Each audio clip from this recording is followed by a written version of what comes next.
Robbie Williams Rewind.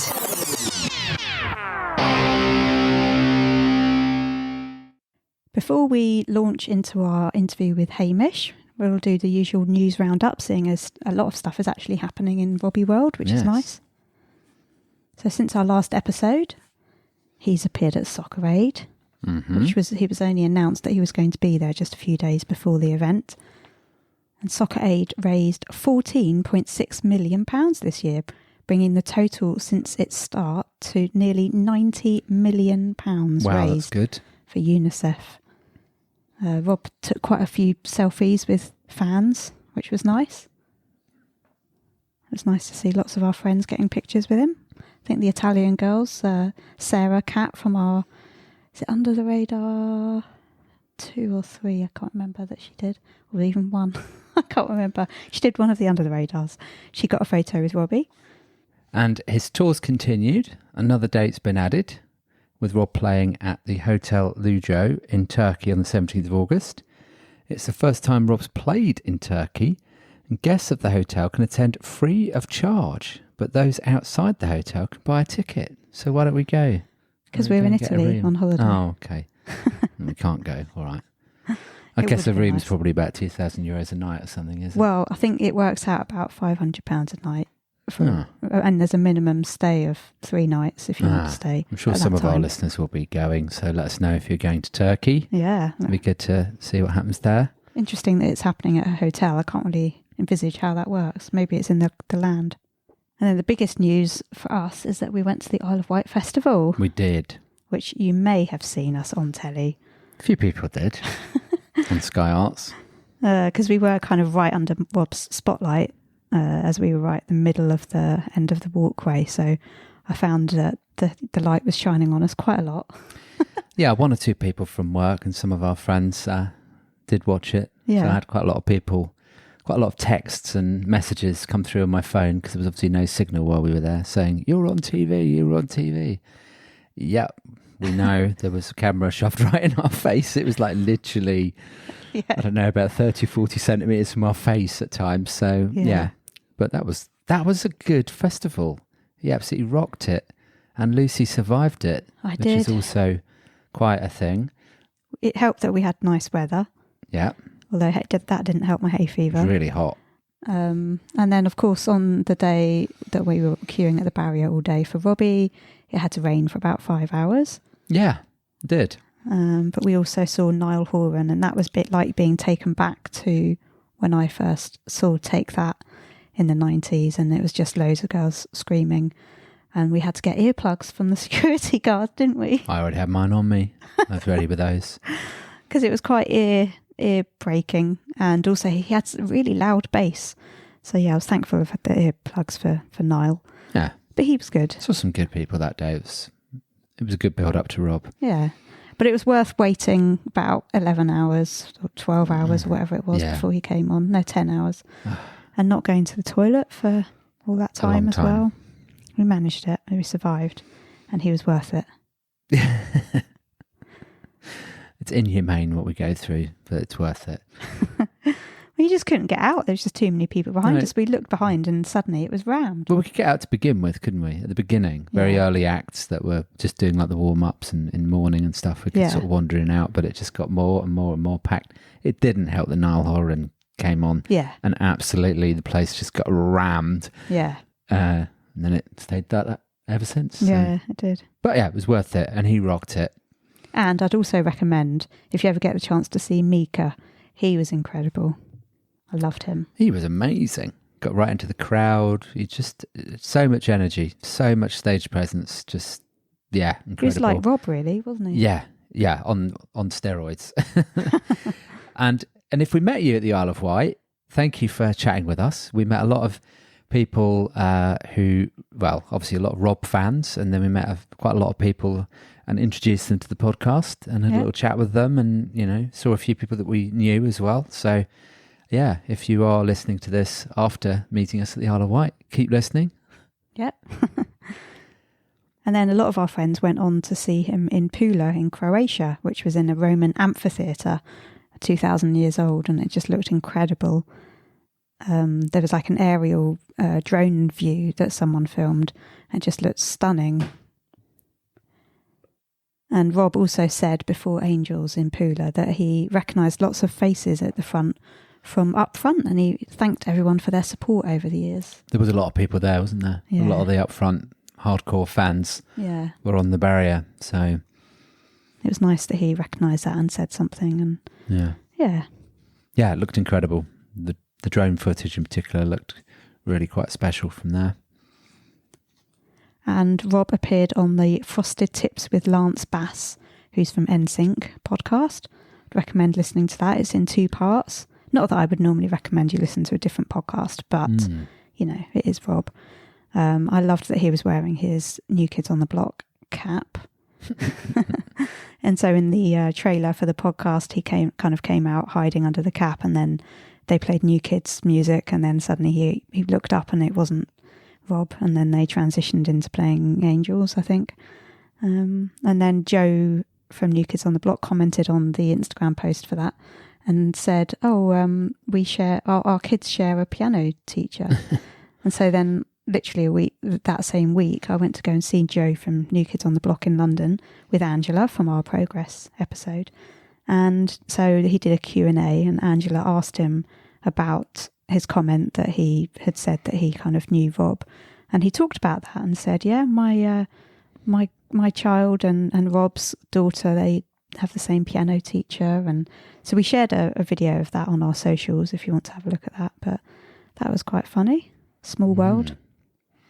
And Lucy was extremely excited to hear this next piece of news. Yes. That none other than Mark Owen has been announced as supporting Robbie at Sandringham. Yeah, I'm absolutely ecstatic about that. So that's just going to make things even more crazy than they normally are. In fact, I saw Mark. I'm not as big a Mark fan as Lucy, but I did see Mark at the Isle of Wight because she forced me to go and take footage and photos when she wasn't there last year. Yeah. And he was really good. Yeah, he is. He's great. So I have a feeling that will be, I think there's other acts as well, isn't there? But I think that will be a really good act, you know, to get things warmed up before Robbie. And who knows? They're in the same place. Yeah, they've got to be on stage together. They can't not duet. Surely. Something. Surely. It's got to happen. If not more than just something. Yeah. I don't know what they'd sing. Maybe they'll do something. Back for Good or something. I just can't see how Rob's going to allow that to pass. No. Without them doing something. Yeah. But let's see. The rumours will start soon, I'm sure, about what they might do together. Yeah, hopefully. But I'm very excited. So yeah, if you're at Sandringham, come and say hello to us. Yeah. We'll have our Robbie Williams Rewind tops on, no doubt. And then the other great thing that's been happening is that Rob has actually been active on his Instagram. Yes. It's been most exciting. He's actually been posting little videos on his stories and little photos, and the most fun thing is all his inklings, his little drawings that he's been doing. Yeah, great fun. Or his Rob art, whatever you want to call it. Bringing entertainment and his vulnerability through art. Yeah, talking about all kinds of things. Yeah. Yeah, and funny. But it's very nice that he's active on his social media again. It is. It's good to see him back. And I mean, there was a clip recently just before he went on stage. Where was that one where he said we're doing a sound check? Oh, Mad Cool Festival. Yeah, Mad Cool. Yeah, in Spain. Yeah, we're beginning to see him a little bit more on the socials, which is nice. Yeah, I think the fans like it. It's nice to see a bit of Rob and not just Robbie on stage. Obviously, that little nudge we gave him helped. Right, so I think we have covered most of the Robbie news. Yeah, that's the update for the moment. I'm sure there'll be more to come. Oh, one other thing. If you are listening to us on Spotify, I believe you can now review I think you can put a review up for each individual episode rather than reviewing the whole podcast. If there's an episode of ours that you've enjoyed and you're so inclined, you could write us a little review of that episode. We'd appreciate that if you could. Yeah, especially the do. Robbie one. That would be lovely. Oh, yeah. Yeah, please do. That would be really good. Thank you for doing that in advance. If you're listening to the audio version of the podcast, you can go to our website, robbiewilliamsrewind.com, and go to the listen section, find the Hamish Brown segment, and then you'll be able to follow along with all the photos as we talk about them, as we've uploaded them all on there. Or you can watch the complete video interview on YouTube, where we share the photos as we go along as well. So enjoy our episode with Hamish Brown. Welcome to Robbie Williams Rewind. We are the champions. I'm Matt. And I'm Lucy. And along with help from special guest fans, we take you on an in-depth rewind through the solo career of multi-award winning singer, songwriter and entertainer Robbie Williams. In this episode, we've got a slightly different guest today. He may not have worked with Robbie on his music, but he's still been important to Rob's solo career right from the start. We're delighted to welcome the incredible photographer Hamish Brown. Hi, Hamish. Hi, Matt. Hi, Lucy. How you doing? Yeah, good, thanks. Yeah. Thank you for joining us. No, absolute pleasure. So, Hamish is an award-winning photographer who many of you will already know, who's worked with everyone you can imagine, including, and I'm probably going to miss some out here, Hamish, so please feel free to add any more in. He's worked with Elton John, Nicole Kidman, Jay-Z, Samuel Jackson, Ed Sheeran, Anthony Joshua, Cristiano Ronaldo, Quentin Tarantino, we were talking about a moment ago. So your photos have appeared on the covers of British GQ, the Times Magazine, the Observer Magazine, Telegraph and Vogue. And you photographed campaigns for the brands of the like of Nike, Adidas, Amazon Prime, Rolex, Visa. And you can check out Hamish's website at hamishbrown.com to see the huge array of stars that he's photographed, plus some of his amazing shots of Robbie. Yeah. That kind of intro makes you want to bury my head in the sand. But most importantly for us, Hamish has published 2 photographic biographies, one of them being Robbie Williams by Hamish Brown, released on the 15th of September 2000. This stunning book features black and white portrait and lifestyle documentary photos of Robbie in the first few years of his solo career, and we'll talk more about that book in a moment. And just to put in, I have to say that this is probably the hardest research I've had to do for the podcast, having to look at loads of photos of Robbie. Yeah, right. Yeah, it's been really hard. It's taken weeks and weeks. Yeah. Just need another weekend. Yeah. So, Hamish, before being a photographer, you were a bass player in the indie band Revolver in the early 90s. Tell us a bit about that before we get into it. Good Lord, you've done your research, haven't you? A really potted history is I always wanted to be a photographer.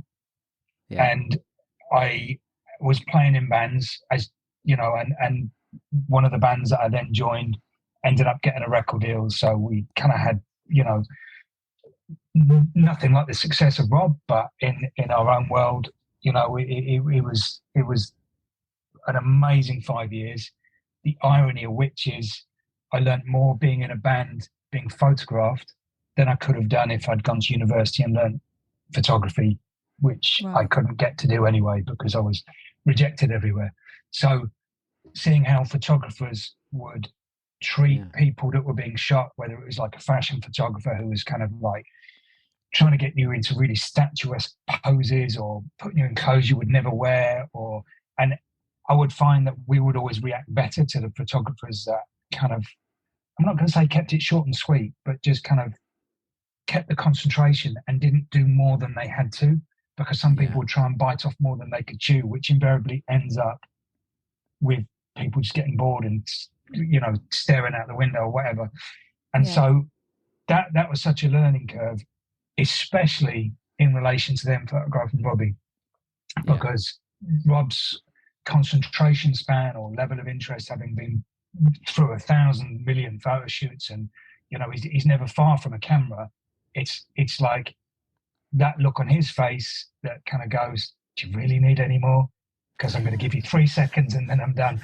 That kind of, do you see what I mean? It's kind of like you cannot get something good out of somebody after 5 hours of clicking a shutter. It just humanity just doesn't work that way unless you're a professional model. Yeah. And that's your job, you know, or you love yourself, you know. So yeah, that was a huge learning curve. So I've kind of related that incredible experience back to photography because that's where I always wanted to be. And I still play, I still obviously love music or whatever, and so to be able to combine it all was incredible. So you say you always wanted to be a photographer? Is that from a child? Yeah, my dad was a really keen enthusiast, so he had a darkroom. I was printing pictures when I was like 7 or 8 years old with my dad. And the kind of weird thing is he never saw that like that as an education, but he was educating me more than I could ever be educated anywhere else. So, you know, and then not being the most academic, I struggled to get into universities, etc., to do photography. I was rejected everywhere. Got offered a very Mickey Mouse degree, which was about saving teachers' jobs.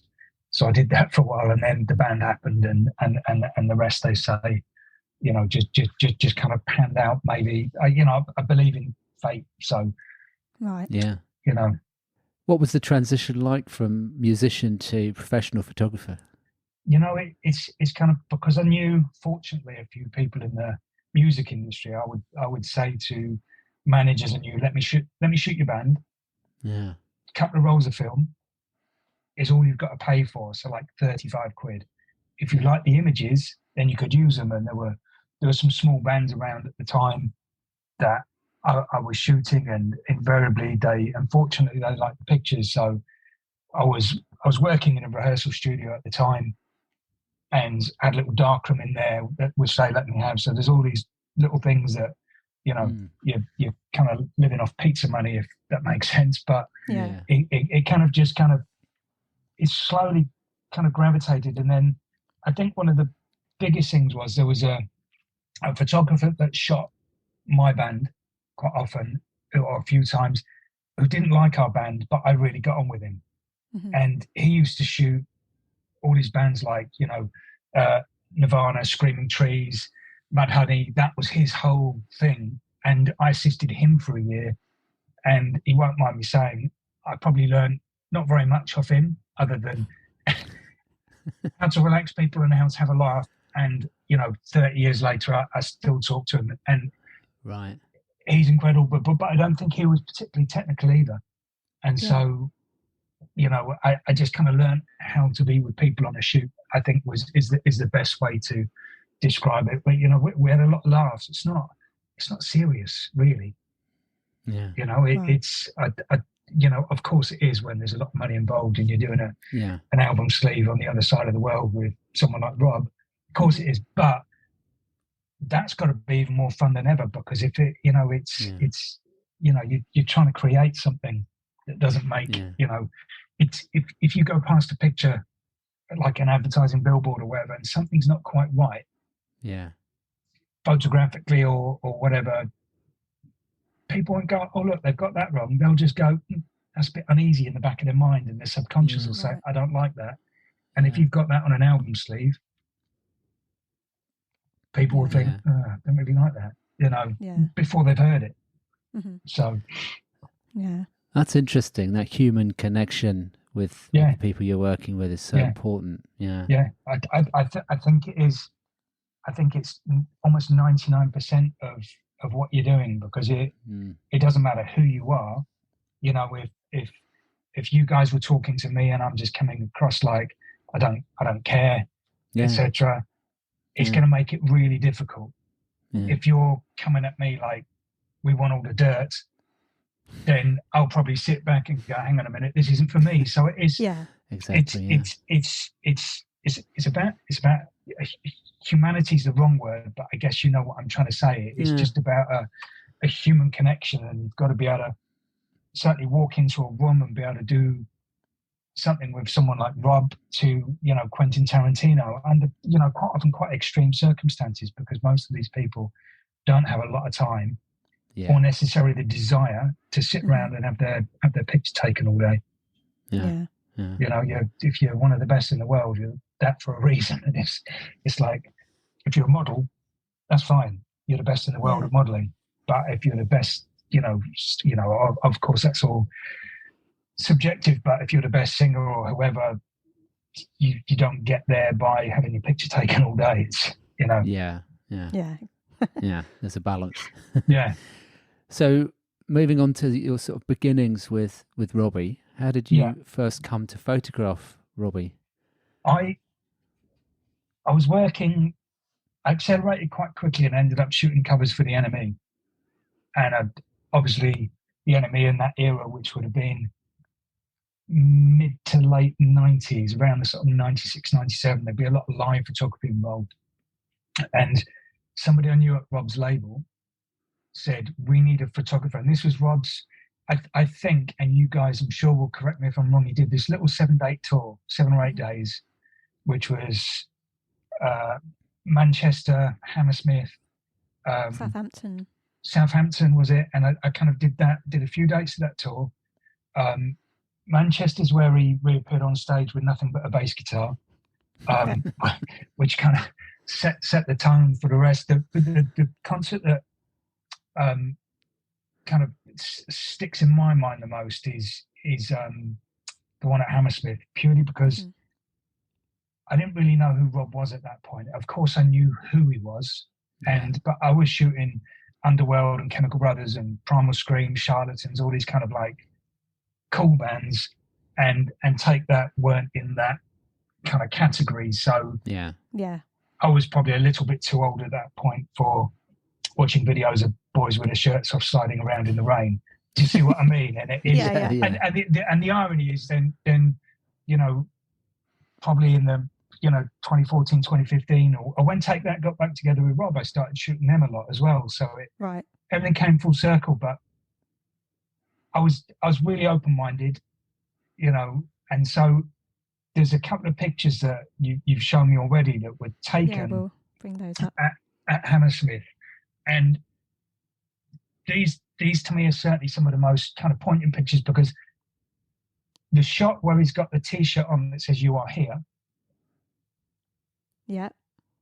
The one on the left here, the "You Are Here" T-shirt, that's in the toilet at Hammersmith, at Hammersmith Palais or Odeon. The dressing room toilet, or the no, just toilet? Just a toilet that was in that corridor of dressing rooms, and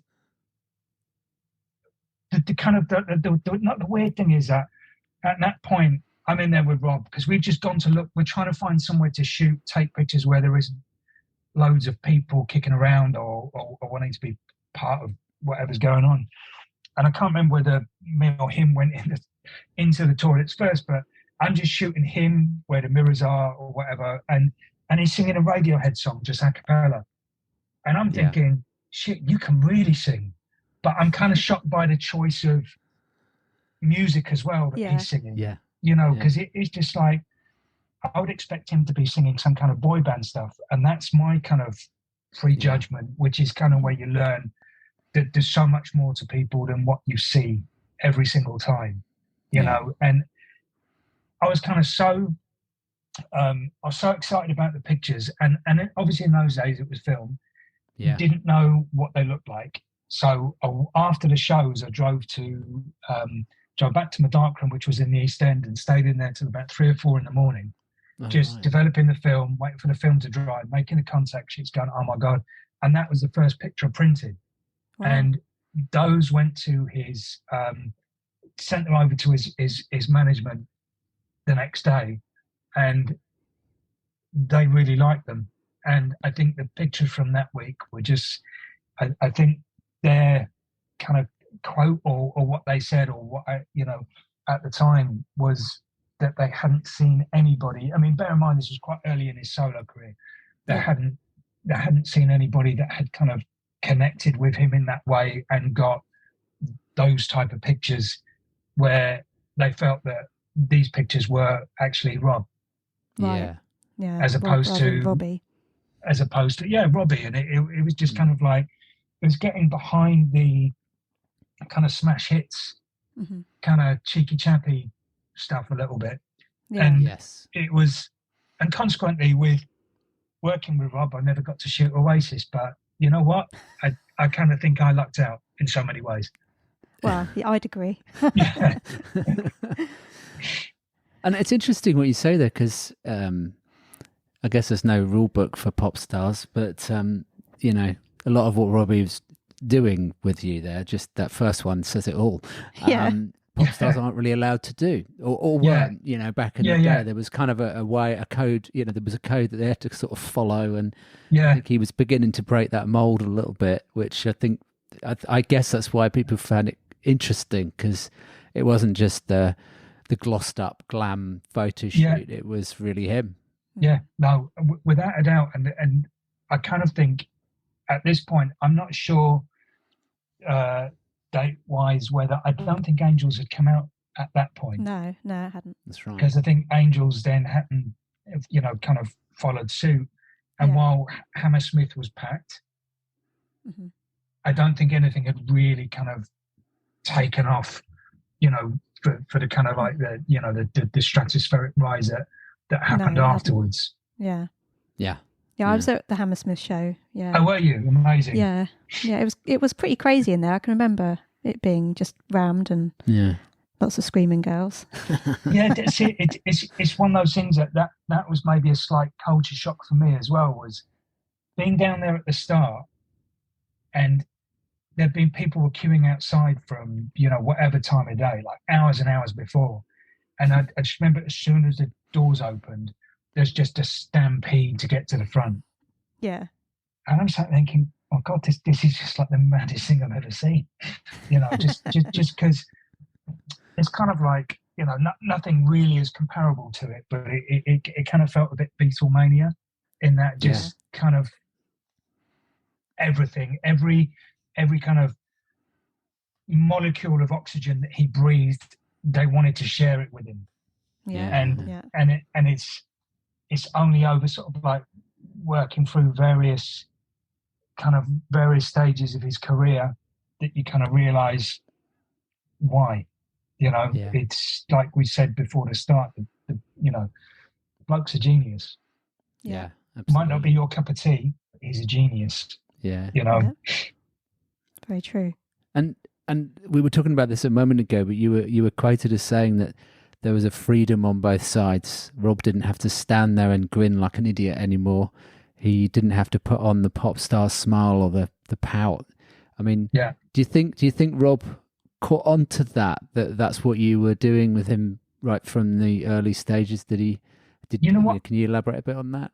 I don't think anybody, I certainly don't ever make that conscious decision for anything to be pre-planned and go, this is how we're going to be. I'm going to be this and you're going to be that. Yeah. It just doesn't work that way. I think the fact is that it's kind of, it's not contrived. Yeah. You know, and it's almost like, I think if you come from a world where somebody has had 5 guys in a band and you're one of 5 and everybody's got their different role, you turn up and you have to be that role every time. Yeah. And he's just done X amount of years and take that. And it is that, you know, the irony of covering freedom. You know, it's whether that was the statement they were making or not, I don't know. But the kind of just the irony of that, because it really was, you know, the treadmill had changed. Yeah. Yeah. So how nuts did it become hanging around with him in those in that first kind of year, considering how his star kept rising? Were you often under police escort? I think the only times I really experienced the kind of police escort, I think, was probably coming out of gigs. Yeah. Because there was no other way to kind of get out. I think the first one I remember where that really happened was at Wembley Arena, which was, 99. I think, 99, yeah.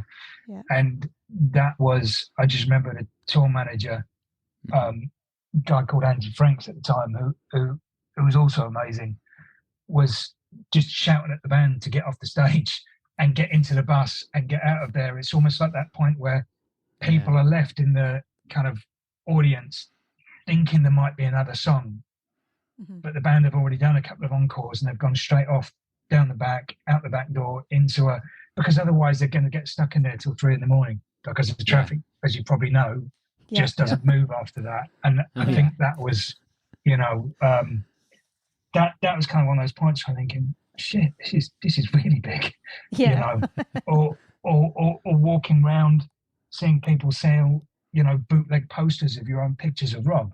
Oh no! Oh dear! Did you say anything to them? I did because it was like, do you want to give me one of those posters? It's like, fuck off, mate, they're 10 quid.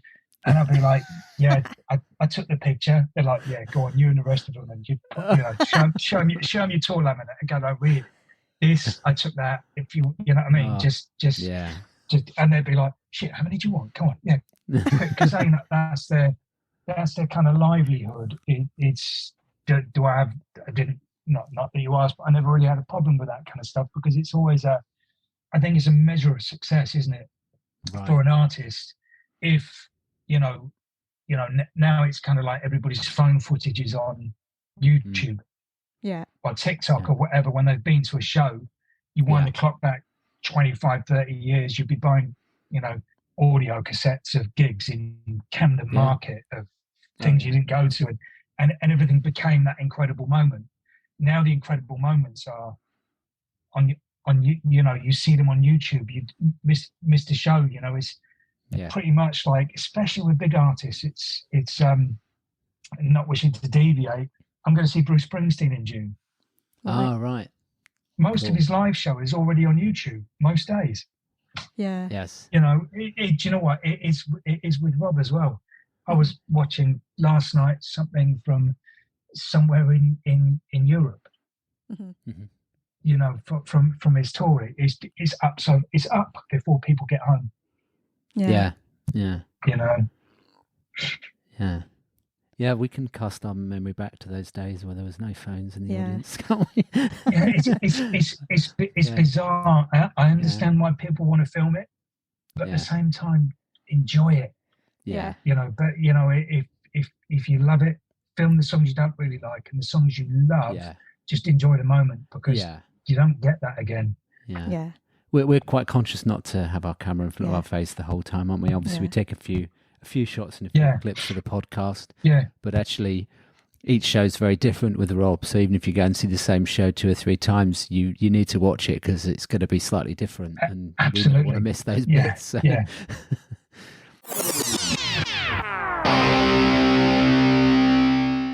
Hi, I'm Robbie Williams, and you're listening to Robbie Williams Rewind with the Champions. So moving on to Angels. Yeah. Obviously, your work includes some of the most iconic photos of Robbie ever. Thank you. When he's in his black coat, long black coat, smoking the cigarette, which we can see here. And the cigarette was actually airbrushed out in some versions, wasn't it, at the time? It was, because it encouraged. It ended up on the artwork for various versions of Angels. That's right. And suddenly the cigarette had vanished. And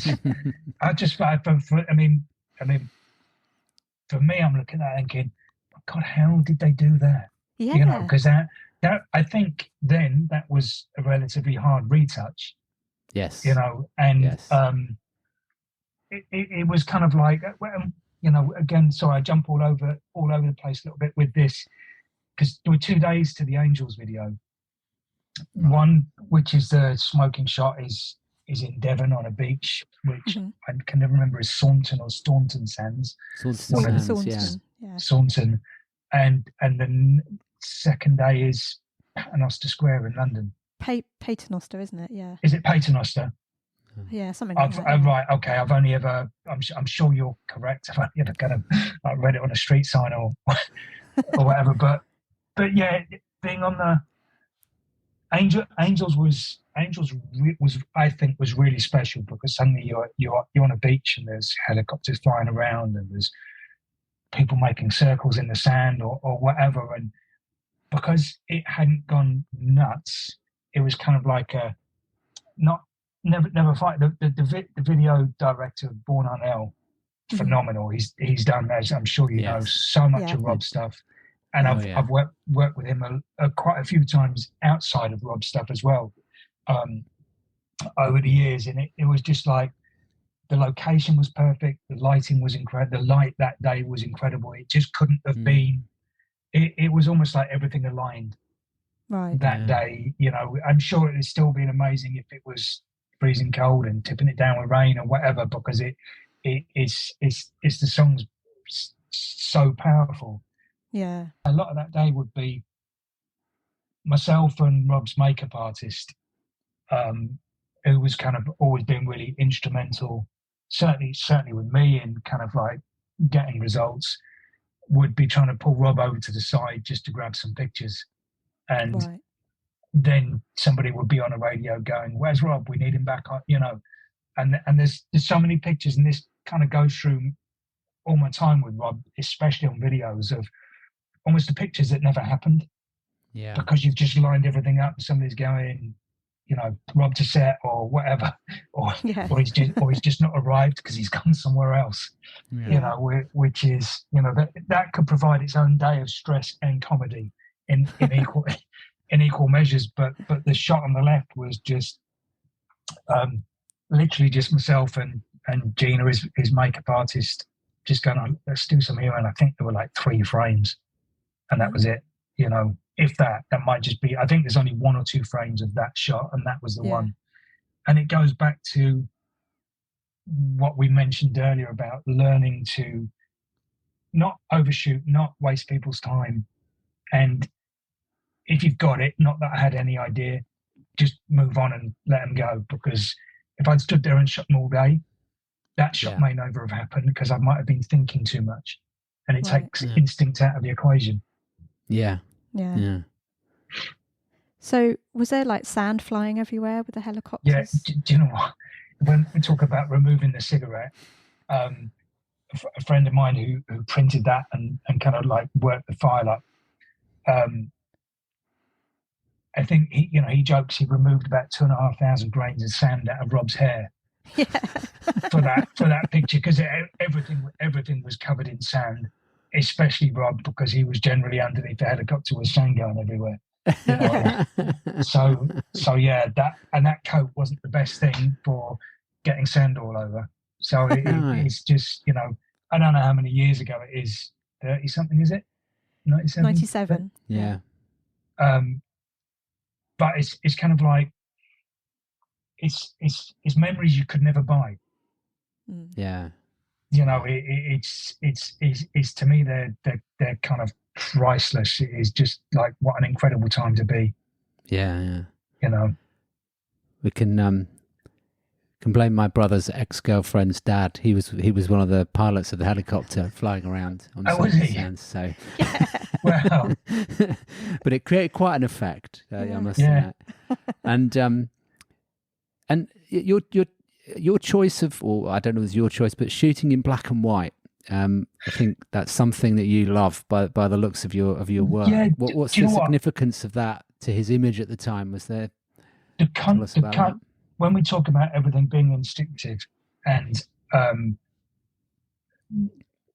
you know, nothing being kind of contrived or premeditated, one thing that I did push to do a lot, and would be a real fight with a record label, would be to shoot black and white. Yeah. Because, you know, it's not like now where you have a colour picture and you make it black and white. It was, you made a choice, colour or black and white. And a lot of the kind of like iconic photographers that I loved and still do love, the vast majority of their work was always black and white. And that would be photographers like Richard Avedon or Peter Lindbergh. For me, those were the guys that Ellen von Unworth did beautiful black and white, and it was such a heavy influence on me. And I realized photographically very, very early on, I couldn't do what they did and how they did it, and I couldn't even come close. So I had to do my own thing. So all I really took from them was the kind of the black and white element, and kind of wanted to make that my own. And a lot of the time, I would shoot the black and white film unpaid for, just so I can have the black and white. Right. and I'm so glad I did. And Yeah. but sorry, when we're talking about the, contrived and nothing too thought out or whatever, instinctive, but it was almost, that would probably my reaction to smash hits. Mhm. Yeah. And color photography, and everything had to be like, bright and cheeky, and everything was big smiles, and it was just like, so whether it was very conscious or just kind of like something that I was thinking, because you don't suddenly wake up and go, I'm gonna shoot everything in black and white because that would be cool. It kind of doesn't work like that. I just kind of I just ended up shooting black and white, and when we did the book in '99, it was just like, right, black and white only. That's kind of, it wasn't even trying to make a statement. We just thought it looked good. Yeah. Yeah. Well, I think your instincts were right, because the Angels photos were certainly a turning point for how Robbie was represented in the media from that point and that point forward. So that you've certainly made your mark there, I think. Well, so it's nice to know I've made a contribution somewhere, somewhere along the line. Absolutely. It's kind of, because it's one of those things that you never know whether you're running towards it or running away from it. Yeah. All the time, and it would be, people would think that you'd see people that you hadn't worked with for a while, and you're like, oh, we just thought you're hanging about at Rob's house. I'm like, what, all the time? And it'd be like, no, it really doesn't work like that. It would be, I'd go on the tours, or do the videos, or do press shoots, or do record company shoots, or do the album sleeves or single sleeves, etc. But he's not doing that 365 days a year, and neither was I. We would have broken a long time ago if we tried to bite off that kind of that amount. Yeah. So a beautiful photo that you took of him looking into the camera when he had blonde spiky hair in 1998. Even features in the permanent collection of the National Portrait Gallery. Can you tell us about that shoot and how it came to be included by the gallery? Yeah, it's I love this shoot because it was really short-lived. It's at Top of the Pops, and Robert dyed his hair, and these shots, I'm pretty sure, in a room that was so small, I'm lying on a pool table. It was in some kind of like recreation room, for green room or whatever you want to call it, and there was not very much blank wall, which is where the kind of like the portraits are taken, and I'm like, basically there's this juggernaut of a pool table, snooker table in between me and him, and I'm having to just basically get on the table and take it. What I do love so much about this shoot is, and I'm going to get this round the wrong way, so we'll just have to flip the story to the correct way. I just spent 2 days doing a press shoot with him, which these days would be unheard of, that you'd have Rob for 2 days, or anyone for 2 days, going all these different locations. Right. And then he dyed his hair. And the record company like, oh God, we need to do some more pictures. And I think this is how this shoot. So I had to go up to Top the Pops, and they kind of reasoned it by, I did portraits of all the band at the time. I think was Gary Nuttall, guitar, Phil Eisler, bass. I think it was a guy called Smiley on drums, possibly at that point. Guy Chambers, obviously. Yeah, we interviewed Smiley recently. Yeah, we had Smiley. Did you? Yeah. Oh, I saw that on the podcast, and and there's a girl called Claire on keyboards, and it relates back to that thing that everybody was incredibly nice. Yeah, and there's always been, I think, on the whole, and I'm no judge, but there's always been incredible people around him. And that, I think, started with his management, because the two guys that had the management company, I'm sure you're very aware of, Tim and David, I think are two of the most instrumental people in the music industry that the music industry's had, but also two of the most fantastic people you would meet. Right. Yeah. They were kind of legends before they were legends. And I think they've just meant so much to so many people. It's, you kind of, so good for Rob in so many ways that I think no one will ever know unless you're one of them or unless you're Rob. You know, it's almost like ultimate love and ultimate trust. It always seemed to me, you know, it's like obviously I wasn't in the middle of that relationship. I was brought in by kind of certain parts of it to work with certain parts of it. I wasn't the, you know, but yeah, phenomenal people. Yeah. All around, which at that stage of Rob's life, I think kind of like, you know, accentuated the freedom that he had and understood him. So I think, you know, so integral, because you've seen how many talented pop stars do you see that just kind of fade away, really, for whatever reason.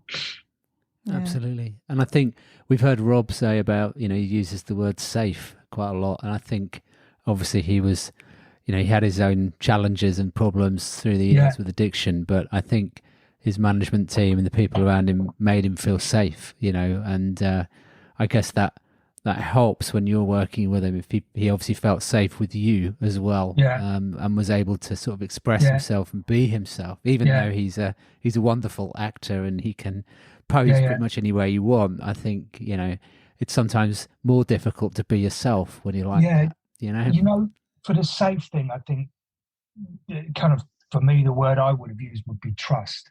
Yeah. For him, safe. And it's like, I used to get the most bizarre phone calls of people who would just go, "Is that Hamish?" Yeah. And it was like, they wouldn't really say who they were or where they were calling from. And they were like, "Yeah, I had this great idea, like you and Rob, maybe we could go to, we'll pay for everything." I'm like thinking, who are you? You go to Barbados, go wherever you like, go on holiday, do some, you know, we'll get you jet skis, we'll get whatever you need, just like you can have an amazing holiday. And I'm like, slow down, who are you? Shouldn't you be talking to his management? Yeah. And they'd be like, "Oh yeah, so-and-so." And I'm so-and-so from such and such a newspaper. Invariably, it would be a tabloid broadsheet. Yeah. And I would just like ring the management and go, "Listen, I've just had this phone call. I don't know what it's about." And they would just kind of like, just laugh and go, "Thanks for telling us." You know, because it's like, I've been offered, not actually with Rob, but I've been offered money in a brown paper bag. When I was I did a book with a footballer called Luis Figo at the height of the kind of Galacticos in Madrid, and I was getting offered money for tidbits of information. And it'd be like, "Listen, we can get you 1,500 quid in a brown paper bag. We'll get it on a courier for you. What can you tell us?" And they'd be pushing, and I'd just be like, "You're talking to the wrong guy." You know what I mean? Because I would rather have less money and have integrity. Yeah. And have longevity. Yes. Than sell your soul for a quick fix with somebody that's only going to fuck you up and really doesn't, it's sales, isn't it? If it sells papers, and it's nothing that I ever wanted my name, assigned to. And that, fortunately, I don't really see the kind of the that seedy side. I've never been involved, and I'd love to keep it that way.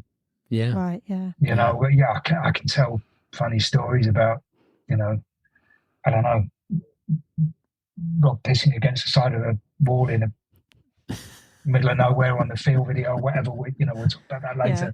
Yeah. But do you see what I mean? Because there's nothing incriminating. It's not offensive. It's and it's without diverting too much. When we did the book, I had to go on the Big Breakfast at the time to talk about it. Oh yeah. And I'm sat on the Big Breakfast sofa sat between Carmen Electra and the singer Anastasia. Wow. And there's like makeup artists running out, putting makeup on their knees. Like, what? It's kind of like, and it's Richard Bacon, and you get given all the questions beforehand about the book, and everything's very clean and safe. And then Richard Bacon live on air changes all the questions. Oh. At the end, because he wants to get, and he's literally going, come on, give us the dirt. Tell us something about Robbie we don't know. Give us the dirt. And I'm just like panicking in my head, like, God, what can I say here? And they're trying to go to an ad break, and he's trying to squeeze some dirt out of me. And I just like, when his favourite food is sushi, and they go to an ad break. Because what can I say in that situation? He's... There's been a lot of pressure on live television as well, because the camera's pointing at you, waiting. Yeah, goodness, and it's when people kind of, I experienced that for like probably a 5-second period of my life. Yeah, live on TV, and then you put that into perspective of what someone like Rob has to go through and what he has to survive. Yeah. Mine was nothing. It was just a presenter being a bit of a dick at that point. It's come full circle now. They're good friends now, aren't they? Yeah, they are. I know. Yeah. They might have been good friends then. I've no idea, but it was just that, it was more awkward for me than anybody else. Absolutely. Because you're like, it's like, to Yeah. everyone else in the room or watching, it was probably really funny. Yeah. It's thinking, I can't say that. And, Well done for holding your own here. Yeah. So apparently Rob really liked these blonde photos. Did he? Oh, do you know what? Yeah.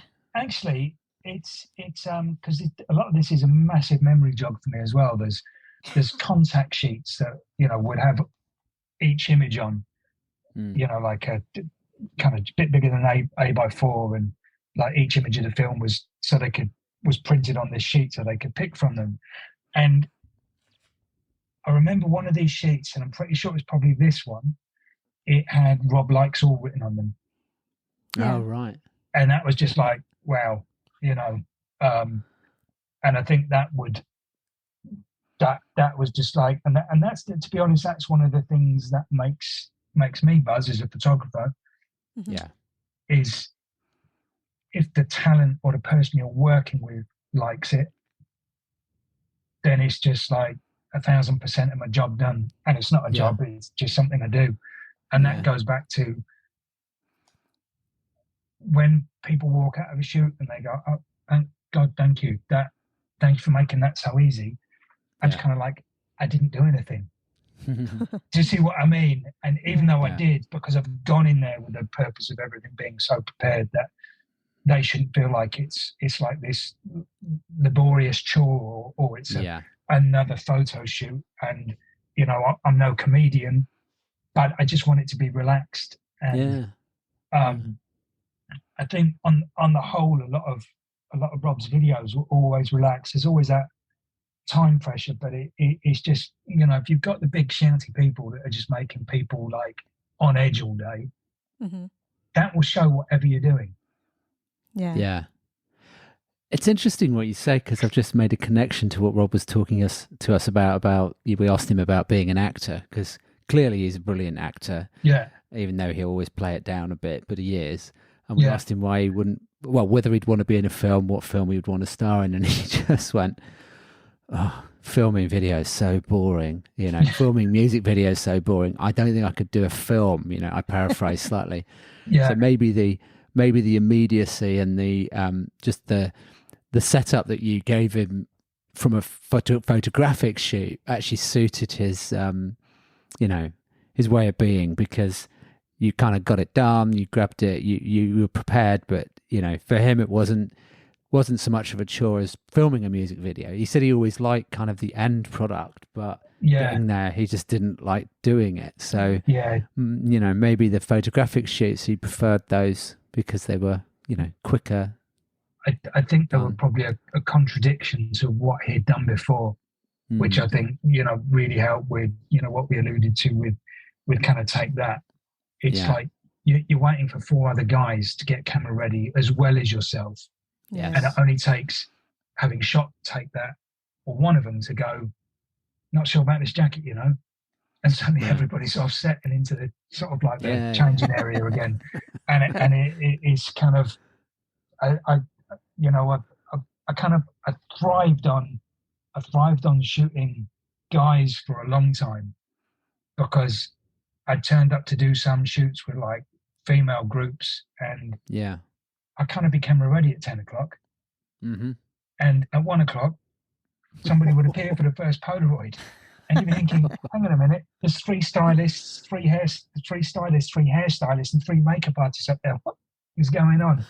And so my own attention threshold didn't really gel for that kind of working way of life. So it's I like stuff that's more immediate in the moment and on the day, because in the days before, I would have prepared everything and probably not slept much before a shoot because you're thinking about it. I'm not so bad now, but just so like every kind of mental thing that was, thing that could crop up mentally had been dealt with.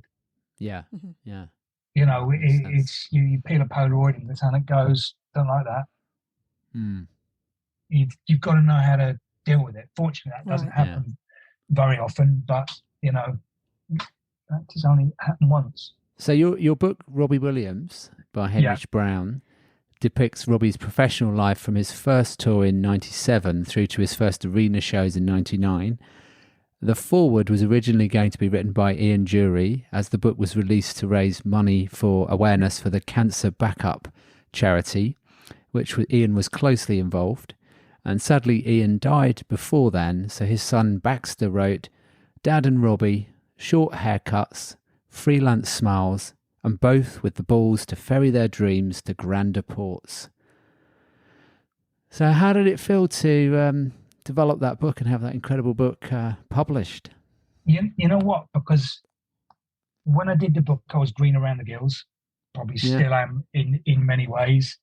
And it kind of like, I don't know where the idea came from, but it was just that there was so much, and at this point, it felt like the right thing to do, and it was the right thing to do.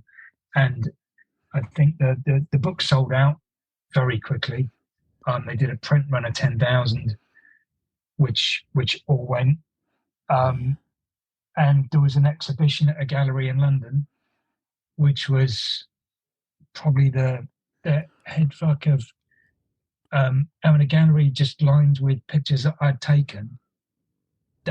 You know, at various sizes, some massive, some small, every one of them kind of telling its own story as just kind of part of the journey, you know. And it just,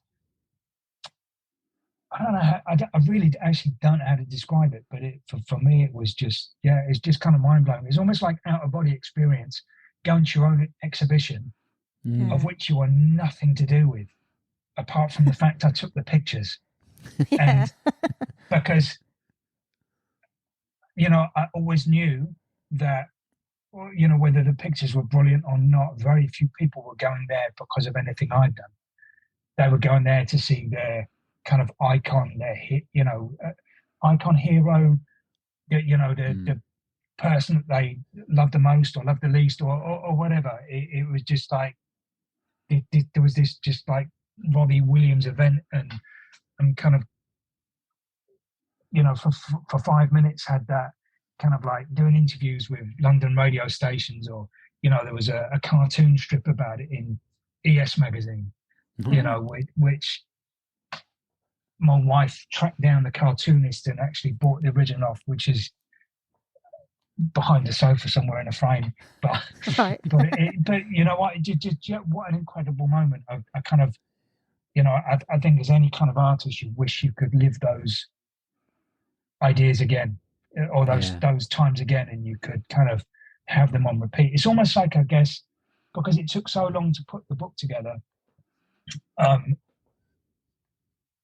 it's almost like releasing your own album. Because you don't just chuck the pictures on a page. No, it's kind of all got to be thought out, and it's all got to be paid for, and you know, it's you're fortunately you don't become, you do become reliant on people as part of the team, you know, to kind of make this kind of stuff happen. I would love to do another book, because at that point I didn't know whether that I would be carrying on shooting with him. Yeah. You know, you've no idea how long that journey would last. And Yeah. you know, I was lucky enough to have the best part of 10 years, which, you know, in the back of my head is now a book that could be, I don't know, could be called Decade or something that would be, again, all those cool shots. Yeah. You know,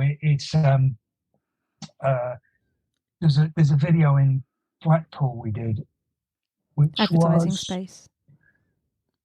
you're just perfect for this interview because you've got So advertising space, which was directed by Is that Vaughan?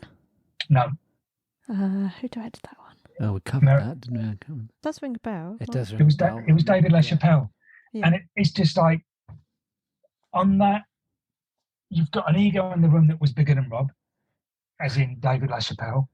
Right. And so I wasn't allowed to take any pictures of Rob that showed LaChapelle's set. So I did notice that. Yeah, and so I had to find everywhere else to take pictures of Rob. So most of it is in a kind of like what was what becomes his dressing room in the theatre that we were shooting in, and a lot of those pictures you look at them and you're just going, fucking hell, this is so cool. Mm-hmm. These pictures, but they kind of don't get chosen the same way that the kind of like the more commercial images would be. Yeah. And so I'd love to just be able to go through everything, just pulling out all those shots and just, you know, and to do another book, because I think clearly there's still enough people that would want to see it, but it's also that you don't want it all on Instagram. No. Because Instagram's kind of like gone in a second, and I still maybe I'm old fashioned, but I still like to take photographic book off the shelf and just look at pictures and kind of relive. Yeah, you know, you can't beat picking up an actual physical book and absolutely, you know flicking through and pausing and. Yeah. Somebody someday will go, look, I've invented a book, and everybody will go, oh my God, that's mad, you can hold it. Look at that. No, I'm getting screen burn on my eyes, you know. All of our photos still go into photo albums, don't they? Yeah. The favourite ones, so but something nice about that. It's such a nice thing to do because it's just there. You know, you hang a picture on a wall for a reason, you know, but because you love it. Well, might be timely to think about your next book. Obviously he's got a lot going on this year with the Netflix documentary and the biopic coming out, so his profile's gonna go even bigger than it currently is, isn't it? Yeah. You know, I'd love another book. And it's kind of it's almost like what you said earlier about kind of when we're talking about angels and those pictures, like of having kind of made some kind of mark. It's almost like you kind of want to just show the rest, you know, and maybe, you know, some of the people that were involved who would just be part of that kind of like documentary. Yes. You know, he you know, there's always been so many great people that he's worked with, I think, you know, that kind of people tend to always felt like would park their ego at the door and just go in and do an amazing job, and that would be your kind of Vaughan Arnell or as the video commissioner Carrie was just like a lineup of beautiful souls. You know, they might have just been, you know, I'm thinking you're amazing. They might be thinking God is a twat with a camera. Do you know what I mean? You don't know, but there is certainly a lot of people that you've kind of connected with through the whole, you know, and it's kind of like what you say about knowing people that are big fans of Rob and how everybody just kind of gets on. And it's, you know, I've not shot Rob for, you know, a long time now, but I still know if I see various parts of that jigsaw, it's, you know, there's still an amazing experience to be had or shared. You know? Yeah, absolutely.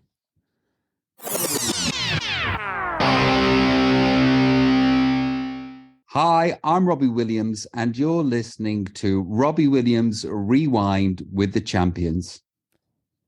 So yeah, the book is very much a reflection of Robbie's career at the time, showing him on stage and with lots of crowd shots, some portrait shots. So why was it decided to do it entirely in black and white? I know obviously you like it, but I think because I like it, and I think it's back to the separation again from that kind of the kind of pop star kind of sensibility and almost that rule book that has been written that kind of says if you're in a boy band, everything's got to be really glossy and in colour and smiley and whatever. And it was just more just kind of showing the grit, I suppose. Grit. Yeah, it's like backstage corridors in Wembley that are lit by some, knackered old yellow fluorescent tube. Right. And it just it kind of like it kind of paints that atmosphere, and it kind of removes it from the reality as well of oh look, that's the colour red and that's green. If you remove those things, it kind of gives everything a little bit more longevity, and it doesn't date the same way. Yeah. It's just there's a certain kind of coolness about it. Yeah, absolutely. And probably because Rob had his arse out an awful lot of the time, and I don't want to see a pink arse looking at me when I'm printing in the darkroom. Yeah, that's a good reason. Yeah, that photo on the left there, it does have a tendency to get his backside out. Doesn't do it so much now. And I'm trying to remember what show that was. It was a very early show that Sky, I think, broadcast live. Oh, the Forum. At the Forum, and I don't think that's that one. Is that not that one in that case? No, because in that one, I think that's got to be Wembley. Yeah, I'm just looking through. I think you're probably right with it being Wembley, because you've got Claire on the left and his bass player Phil with a kind of Stetson cowboy hat on. Yeah, it is Wembley. Yeah. Yeah, and I think Phil might be laughing, but he's putting that face going, "You did this last night." Did he do it every night? I did. It was such a regular occurrence back then. I'd be kind of like trying not to look and press the button. And it'd just be like, but it'd be moments like that the kind of roof would come off with a crowd for all the right reasons. Yeah. Because all the right reasons would then be replaced again when the roof comes off, when he'd play a particular tune, or what it is. It's like at the show when Let Me Entertain You would start up, or the opening bars of Angels, or any of those. Just the moments that people really kind of crave. Yeah. Those are the memories you take home with you. It's not the arse. The arse is part of the show. No. That's Robbie the cheeky chappy. People, that's the kind of cheeky chappy, and that's what works. But it's almost like a cover up's the wrong word, because it is uncovered. But it's like sometimes you feel like the kind of the fooling around was almost like a detraction from the brilliance that was really happening. Yeah. And I know I've always kind of thought that with Rob is that, and it's not. I'm not going to say it's not rocket science, but it's almost like that, like a self-belief on the inside of, am I really good enough? And I think that's why Rob's so successful, because so many people, whatever it is you do, you're questioning yourself all the time. Is this good enough? It doesn't matter whether that's, working as a photographer or, working as, I don't know, lawyers or whatever. Is this good enough? Does anybody like this? Or maybe that's just a small handful of insecure people that think like that, because I want validation, the same as anybody else. And I just kind of think it's almost detracting from the fact that he's now here and he's writing the songs. Yeah. And he's not sure if he could be having credit for that. Mm-hmm. Yeah. But he should have had 1,000% of credit. But, definitely. If it was people blowing permanent smoke up his arse, maybe it would have all gone wrong. There's got to be something that drives you forward and drives you on. Yeah.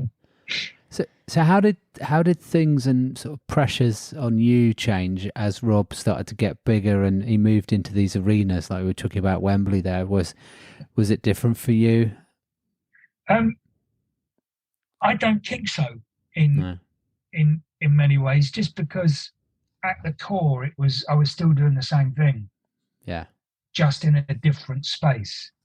Yeah. You know, and things got bigger and the kind of entourages got bigger, you know, and I guess kind of like learning when to step in and more importantly when to step out was a massive learning curve.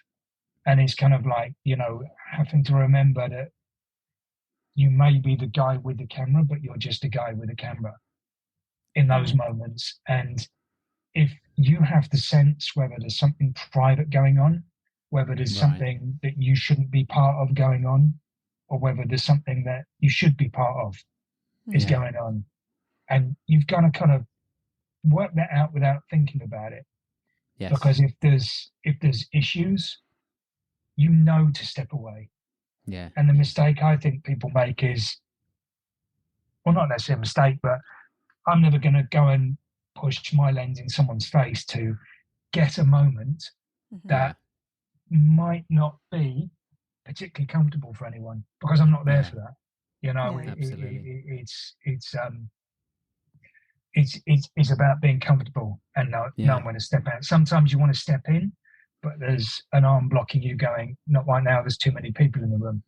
Yeah. You know, and, you know, I guess on tour when, and also you have to think that if you're in the room all the time, you just become part of the furniture. And, you know, whereas, and it's back to that thing again of concentration levels of, you know, I could go into Rob and if he's had his hair and makeup done and he's in, for him, that's probably the only time he's really getting to relax.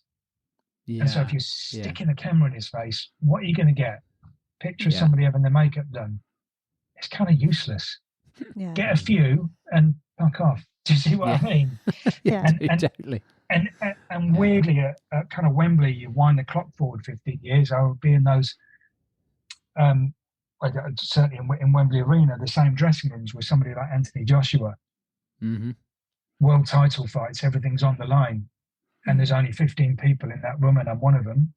Right. You've got to make sure you're not getting in the way. Yeah. Yeah. Because somebody might punch you. Do you know what I mean? You know, you know, and but all of those kind of learning curves that come together in it is kind of like, you know, I think there is a trend now to show everything. And I was ironically looking at some boxing pictures for some fights at the weekend and backstage and dressing rooms and thinking, you're actually just showing shit pictures for the sake of showing shit pictures. Yeah. Where's your quality control? Yeah. You know, it's not, you're not trying to put 62 pictures across 12 pages of OK magazine. Yeah. No. If it's not good enough, it's not good enough. Just you make it good enough. Otherwise you're letting yourself down. And you're letting down the people that have given you that position. Right. Yeah. You know. Makes sense. So we move on to the next slide. Looking at these nice pictures here of Robbie and Kylie on the cover of Kids and in the swimming pool together. So how was the kids shoot? Were you there for the whole video shoot? Yeah, because it was 2 days in 2 days. I can't remember which studio it was. I want to say Pinewood, but I don't think it was Pinewood. But it was one of those big film studios. The images that we did for the sleeve, you know, those were shot in a separate room, and that's back to that preparation thing, because not only have you got Rob, you've now got the addition of Kylie. Yeah. Who's, you know, megastar in her own right. You know, I was about to say at that point, but still is, you know, absolutely massive. And it's, I'm watching them on the video on day one and they're getting on, you know, really well. There's definitely kind of like, you know, artistic chemistry there and everything's like a good time. and I shot these at the end, I think, of the first day, towards the end of the first day. But it's back to that thing that everything's got to be lit, prepared, the background set up, cameras are all in position with assistants, makeup, etc. Just because I think that shoot was probably all over in 10 to 15 minutes. Right. Yeah. And it would be, I would say the ideas were preconceived, but there would certainly be an art director involved, a guy called Tom Hingston, who probably has done the majority of Rob's album sleeves that I'm aware of. Certainly from the second album onwards, I think the first one was very much an in-house job. Mm-hmm. Yeah. And it's trying to kind of capture that. It's trying to capture that chemistry. It's quite a hard one to describe, because my kind of dying memory of this really is there was a treadmill that they were both on, and it was just like watching them try. I mean, they were having no problem staying upright, and neither were the dancers. It was just kind of like a mind-blowing performance. So this one I find, I don't know why, it's just a bit harder to describe. Yeah. I was wondering if Kylie had to stand on a step for the photos. No, do you know what? She's my height. Yeah, she was wearing heels. Okay. And I was having to do some shots of them walking. Yeah. And I said, if it's easy to walk without your heels, just kick them off, because I'm only seeing you from the waist up. Right. And she just, can't remember exact words, but it was basically, she just looked at me and went, when you're 5 foot whatever or however tall she is, she went, you don't ever take your heels off for anything. You know what I mean? And just like, I'm staying at this height, thank you. Just like you shut up. You know what I mean? But yeah, no, they were both really cool. I think that was directed by a guy called Simon Hilton, I'm pretty sure, which was like a departure at the time, but it worked really well. It was it's a massive song, isn't it? Oh, yeah, I love it. Huge. It's almost another one of those songs that whoever you are, you know it, wherever you are, and you hear it on the radio all the, you hear it on the radio all the time, certainly then, but you'll still hear it now, and every generation connects with it. Yeah, absolutely. But yeah, no, certainly very cool, and it's part. I'm not going to say I was ever intimidated, but, and I'm not going to even remotely say she's intimidating, because she's not. She's lovely. But when you ask about the pressure, I probably felt the pressure a little bit more here. Yeah. Because it's like, at that point I know Rob, but I don't know this other person that has come into the equation and is kind of like, not upsetting the balance, but the whole kind of whatever has changed, and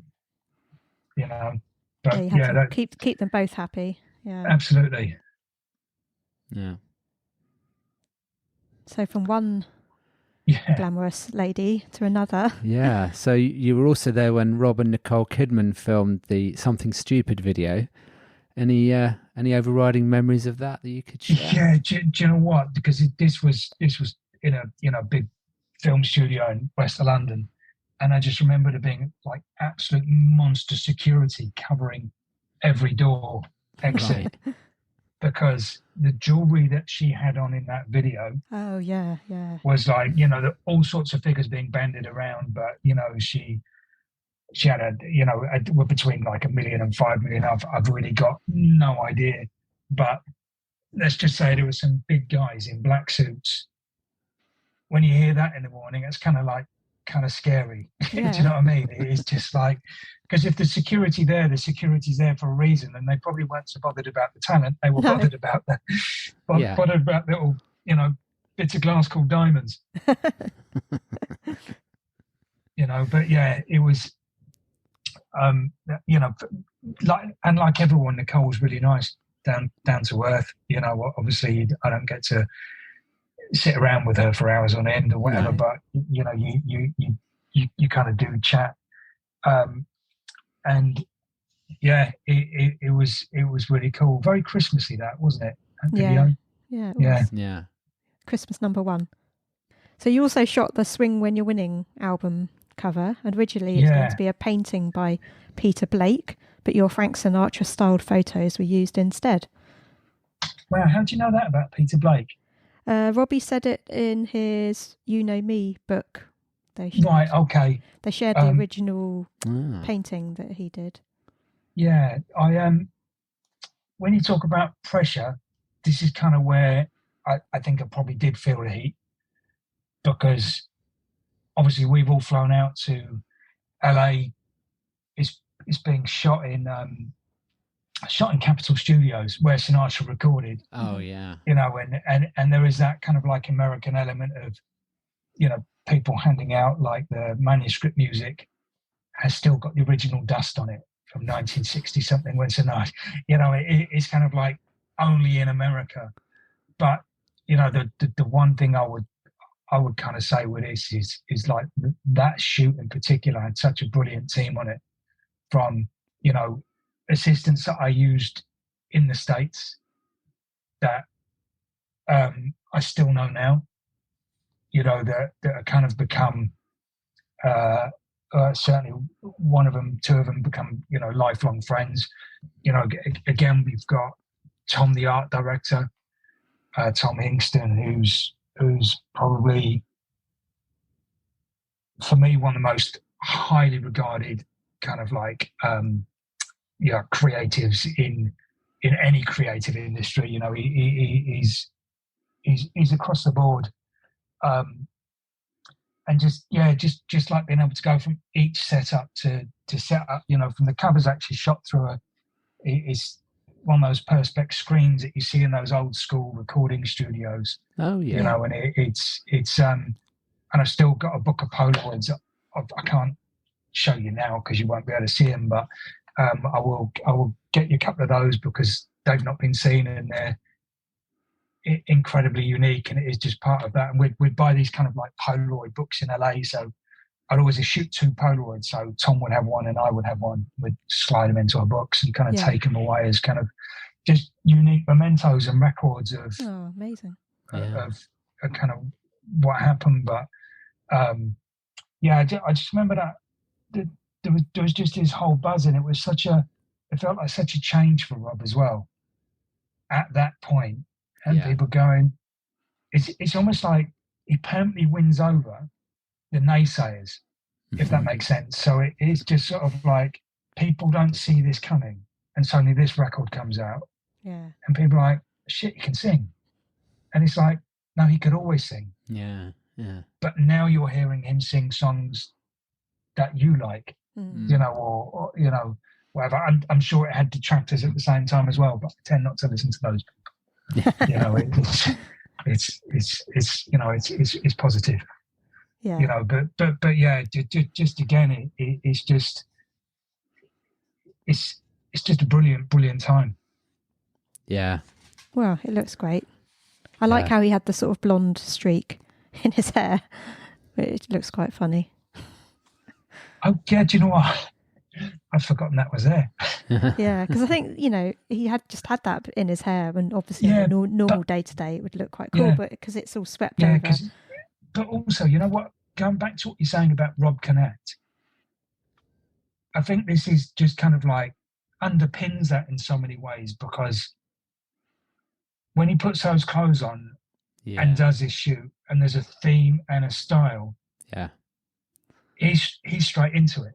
Yeah. He's so at home with swing. I mean, we've talked about this on the podcast. You know, when he did the Albert Hall show, he's just there's an energy that comes about when he's doing swing that's just not the same, is it? When he's doing other stuff, you know. It's different. You know what it is? It's enjoyable. So, you know, it's kind of like there's a whole album or that Albert Hall. It's almost like the pressure's off. We're just gonna just love this for what it is. Yeah. Because nobody's judging the same way that you normally judge, like, is your record going to number 1? Is the song any good? We already know the songs are amazing. Yes. Yeah.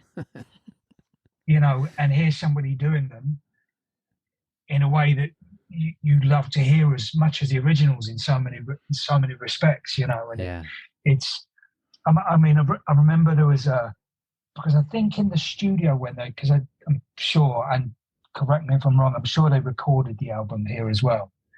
And they recorded it, I believe, with a lot of Sinatra's original musicians that had played with Sinatra at the time. Yeah, they did. Yeah, and I do remember somebody being there from, I don't know whether it's Sinatra's family or one of the musicians, saying that it had basically given them, listening to Rob sing these songs and with the original, as much the original band that they could, was basically giving them holy shiver and, tingles down the spine, hairs on the back of the neck, just reliving those moments.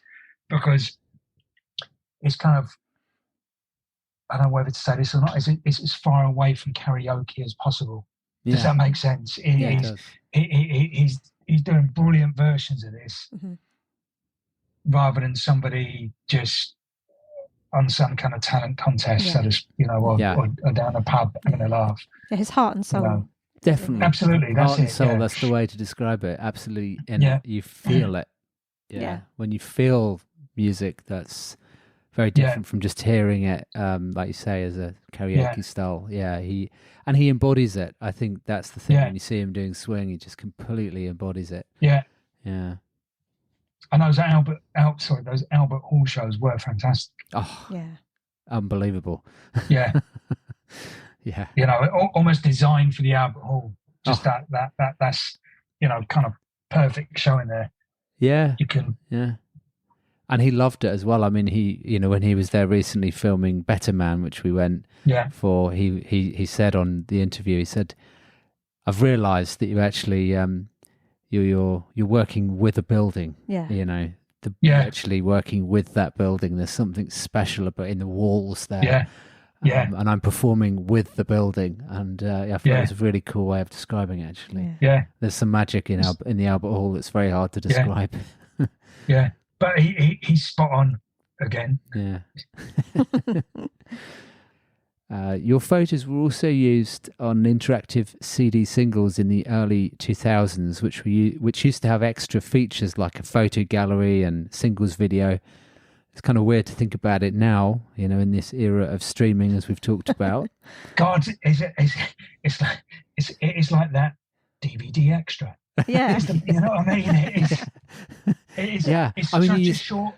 And as a fan, you get very excited about extras. Really like those little extra pieces. Obviously, you want the album, you want the main thing, but the extra pieces are almost as important. Sometimes more. Yeah. God, I'd forgotten about those, because also they were always quite laborious, because you'd have to load your CD or your DVD, and then sort of like always seemed like quite a hard thing to find, the bit where you could click on to get the pictures, and then you could never go back to the one you like, and it's just it was. But the images on screen now, what's that? There's 3 different videos. I think we've got No Regrets, Supreme, Millennium. Pictures from those are showing. Yeah, No Regrets is the petrol can, isn't it? Yeah, and walking in the crowd. Yeah, I loved. I love. I think all of those are Vaughan Arnell. I think they are. Yeah. Yeah. And that kind of. Oh no! Was always No Regrets. I'm not sure if No Regrets is. Maybe No Regrets isn't. No Regrets was walking a can of leaking petrol. Yeah. Wasn't it? But even that, I actually think bottom left, the fuck you card. Yeah. The front of that card says, "I have enough friends." Yes, that's right. And then you open up and says, "Fuck you." And I think, oh no, that's in the dressing room when doing Millennium, because that's the mask that he takes off, because it was, I think it took on, I don't know, X amount of hours to get that prosthetic mask on. And then it got ripped off in like one go in a split second. Yeah. You know what I mean? Yeah. And it's I don't know whether the card, I can't remember whether the card was somebody's birthday card or something, or somebody just thought it was apt and gave it to Rob, but it just felt very fitting at the time, I mean, he always says that he hates video shoots. So did it make it hard for you on those days, trying to capture the images, in between? No, because I just had to be really careful picking the moment. Yeah. It's possibly the worst place in the world going, sorry, didn't get that. Could you just do it again? Yeah. Do you know what I mean? Because you're just adding to the hatred. And I don't think Rob's certainly not alone in music videos. They do take a long time. Those used to take a good couple of days. Mm-hmm. And then that would be just with him, because beforehand there's so much prep and planning goes into these things, and then the set builds and all that. And I'm pretty sure on one of those Rob wasn't feeling good, so the second day didn't happen, and so I had to go back for a third day, which obviously starts, you can't account if somebody feels ill. That was Supreme, I think. I think that was Supreme. Yeah. So he said he ate some sort of. He ate something, and he says he's never eaten it since. I can't remember what it was. He went into.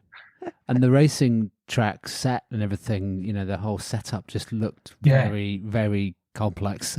So I'd imagine that caused a few problems. Yeah. But even down to the kind of caravan that they filmed in. Mm-hmm. Yeah. And the way it was filmed, I always thought it was beautiful, but just because it had such a sort of vintage vibe. Yeah. Oh yeah.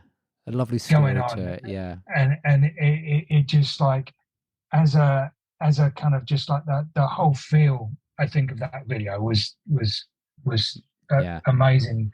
Going back to the eating food, one of the kind of wake ups was on the Angels video on day 2 in the Square in London. Right. And hearing Rob shout,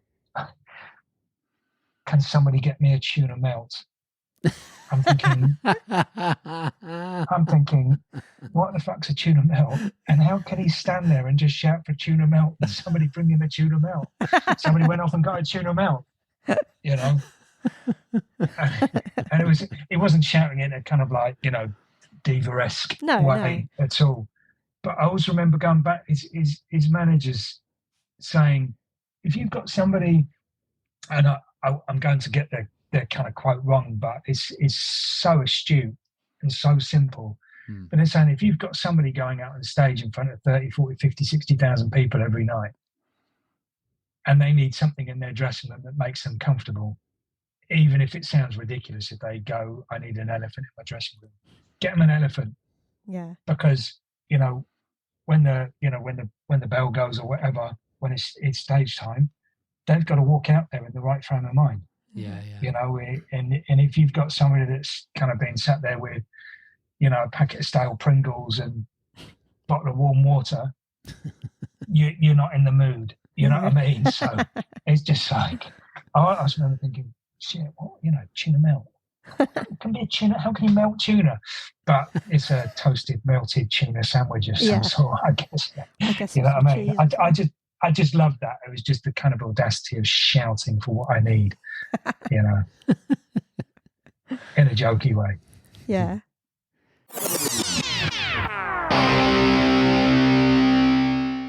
Hi, I'm Robbie Williams, and you're listening to Robbie Williams Rewind with the Champions. So Rob once said that the only photo he has up of himself in his house was the one that you took of the Phil video shoot, the one of the horse rearing up in the middle here. Can you tell us more? Yeah, do you know what? I will say that Phil is, everybody has a personal favourite, but that was always still is my favourite. It's my favourite. It's just there's something about the song that's got absolutely everything. I know we're not talking about music, we're talking about pictures, but no, tell us. Just the piano riff on that is just it's spine tingling. Do you know what I mean? And it's just I will never not want to hear that song if it's on the radio. It's but the video, the kind of takeaway I think from this was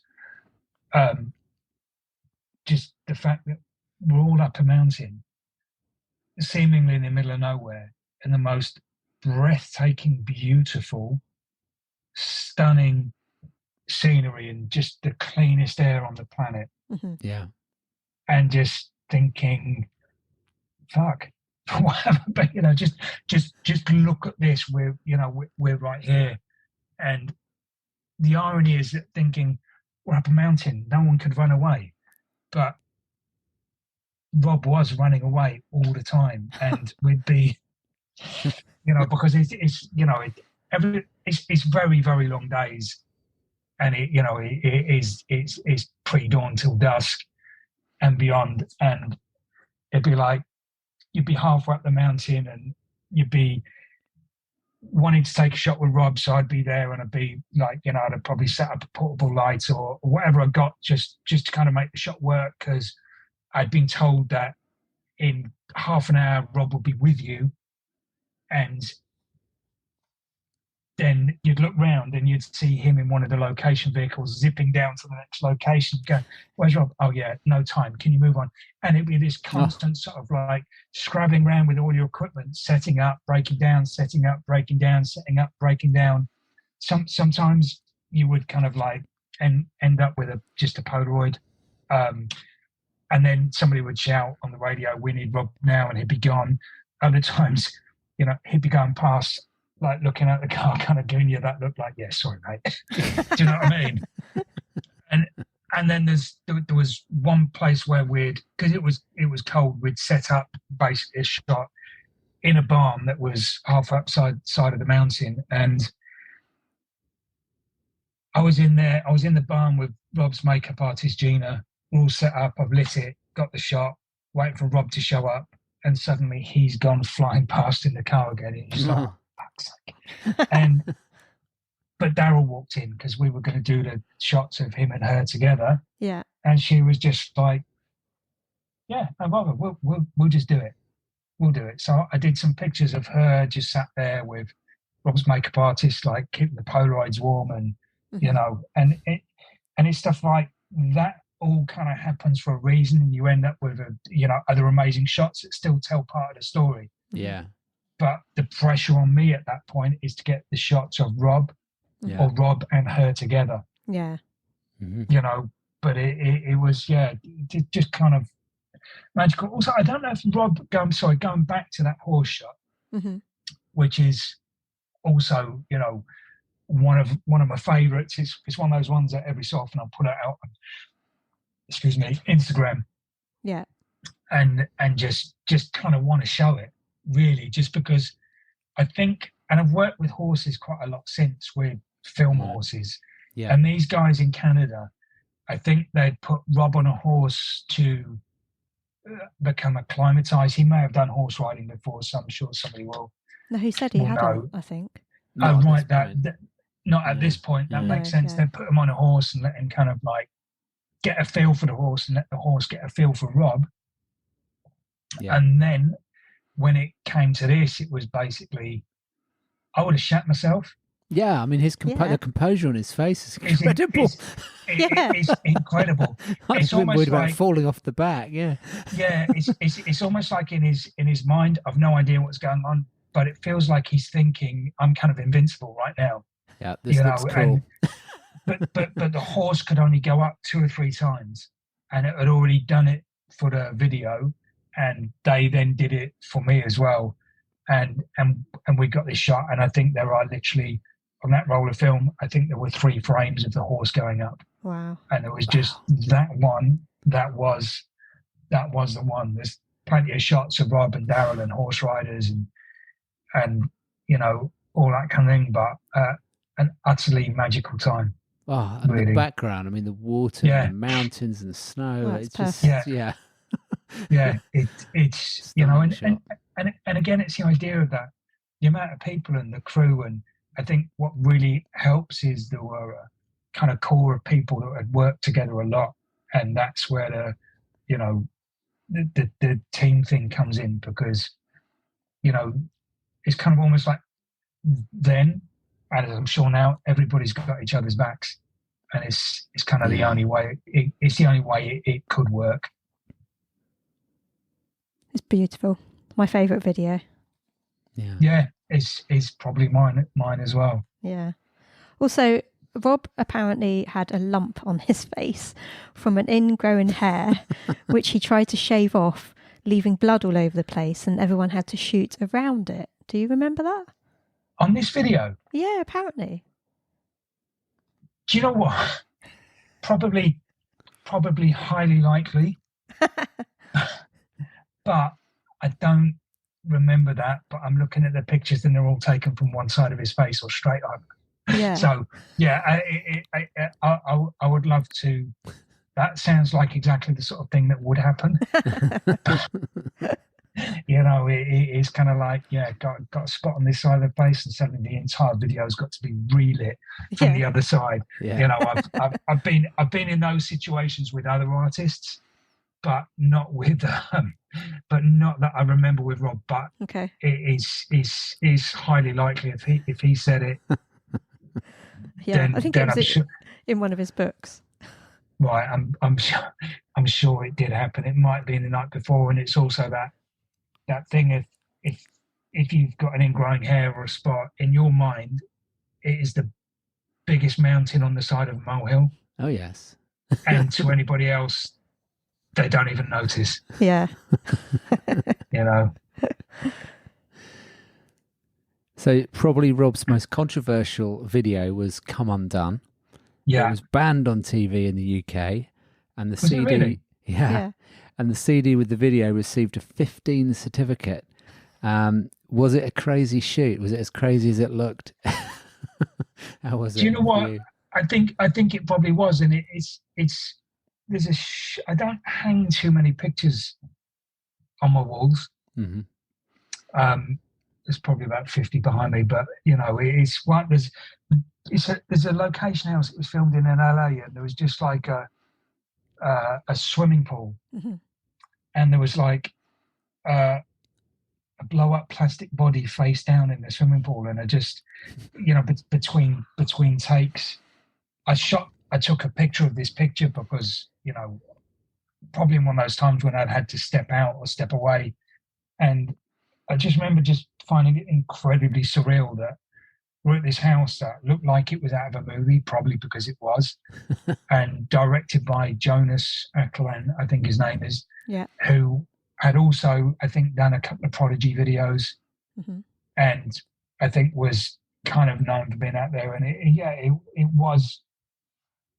it did feel really fucked up and debauched, even though there was no real life fucking up and debauchery going on, if you know what I mean. It was, you know, it's a pop video, and it's almost like that end situation where he's in the bed with the two girls. I think seemed like a good idea at the time. Yeah. Because that's what the video director was saying. Whether it was retrospectively or not, who knows? You know what I mean? It was just like nobody quite knew where to look. You know what I mean? It was just, and I think it was just parts of it were just I want another word for ridiculous, but just kind of silly in their brilliance. Yeah. Just bringing all these elements together, and again, it kind of like, you know, I didn't know the video had been banned in the UK. The shot in the middle on screen, that's the bathroom wallpaper in the house. Yeah. You know what I mean? And that's back to me being able to find, because by this point you're not just shooting a video, you're just trying to do a press shoot as well. Yeah. And so you've got pictures that can go to all the magazines that they can use that aren't just from the video, and so you're trying to, you know, you're having to find something that could be a magazine cover, or it could be a CD sleeve or artwork for something, or, you know, shots that would end up in calendars. That, you know, calendars were always a kind of big thing back then. Yeah. You know, I don't know if calendars sell so much now. I've really no idea, so I don't know what I'm commenting. But calendars back then felt like a massive, you know, a massive piece of merchandise for, you know, for fans to be able to, you know, it's almost like a year-round. Well, of course it is. It's a year-round reminder of your favourite stars. We still have ours up in the kitchen. Yeah, I guess they still sell quite well to the hardcore fans, don't they? Yeah. It was very disappointing when one year there wasn't an official calendar. Mm. Yeah. Had to buy an Was not- unofficial one. But yeah, do you know what? I've always, the bootleg calendar that you see being sold somewhere for like $5.99, and you're thinking, that looks shit. Yeah, exactly. but- Yeah.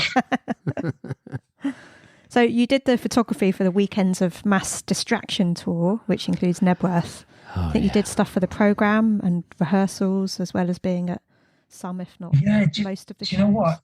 It's trying to, and we did a tour program shoot, I'm pretty sure in LA. And Nebworth was just like, I think it's probably the most utterly mind-blowing thing that I've been to. Mm-hmm. Not only were there times that I flew in the helicopter, there was times when Rob flew into Nebworth in a helicopter. I was in a second helicopter that was higher, looking down on his helicopter, purely for the purpose of getting a shot of his helicopter over Nebworth. But when you've got like, I don't know how many people were at Nebworth, 300,000, 100,000? 125 a night. I'd say 125 a night, so 300 something in total. Yeah. And you're circumnavigating Nebworth because they can't fly a helicopter over it, because obviously if there's a disaster, it's only going to land on people. Yeah. And just that wake-up call of things that I'd never considered, shall we say. Yeah. You know what I mean? Of just like, and this was based on, there was a shot of Queen in the, I don't know, 70s, late 70s. And there's a shot of Queen in a helicopter over, maybe it was Nebworth, but some massive outdoor gig. And that was quite an iconic picture. And it's like, let's try and get the same thing. That's where I feel the heat. Yeah. Because when I'm up there, there's nothing I can do to change narratives. No. Yeah, I've got to get that shot. And, it's not like the days of digital where you can just look on the back and go, yeah, that'll do. We can sort that one out in post. Do you know what I mean? Yeah, you've got to wait to develop it. Yeah, you've got to wait to develop it, and you've just got to get it right. And just that kind of, discipline, you can't screw up, but yeah, for some reason, being in the kind of photo pit and backstage and kind of being all over the place now, 3 nights and, shooting buckets of film, just like the enormity, I still can never quite get my head round. And then amongst all of that, you've got people like Anton Deck and Wayne Rooney turning up backstage. And I always think that's got to be, it's such a pressured time, because not only is he about to go on stage, but he's got mates showing up who all want to say hi. And, it's just like, maybe it works as a distraction, and it's a good thing. Because if you sat around on your own, you'd be thinking, shit, well, I think 125,000 people out there. Yeah, because, and in his head, whether he's having a good night or a bad night, I don't think many people walk away ever thinking that was a bad gig. Most people walk away thinking, "Oh my God, that was incredible." Yeah, absolutely. It's everybody does a job of some sort where you go in some days and you don't feel up to it, but you still do a professional job. And I think the skill is doing that professional job without anyone kind of realizing. But I always think when you get on stage, the adrenaline, unless you've got a sore throat and you're really fucked. Yeah. But the adrenaline, because I think anybody that was walking out in front of that size of crowd going, don't really want to be here. I'd definitely be thinking that. Yeah. But would probably have quit long before. And for all the good-humoured and sometimes bad-humoured rivalry, the idea that he did 3 shows as opposed to 2, mm-hmm. it sums everything up so perfectly, it's, I'll do 3 then. Yeah. It's, I'm sure they're all friends, and it's all just good banter at the end of the day, because I think once you're out of the thick of it, you probably just look back and you just think, you know what, that's what it was, and that was a brilliant time for everybody. It was. Yeah. You also did the Intensive Care album cover shoot in 2005. So did you know when you were shooting, taking the photos, that this was going to be the finished look? And we knew what the concept was, Right. because that had all kind of been decided beforehand, and there were a whole kind of set of executions that you'll see on the album sleeve that we shot.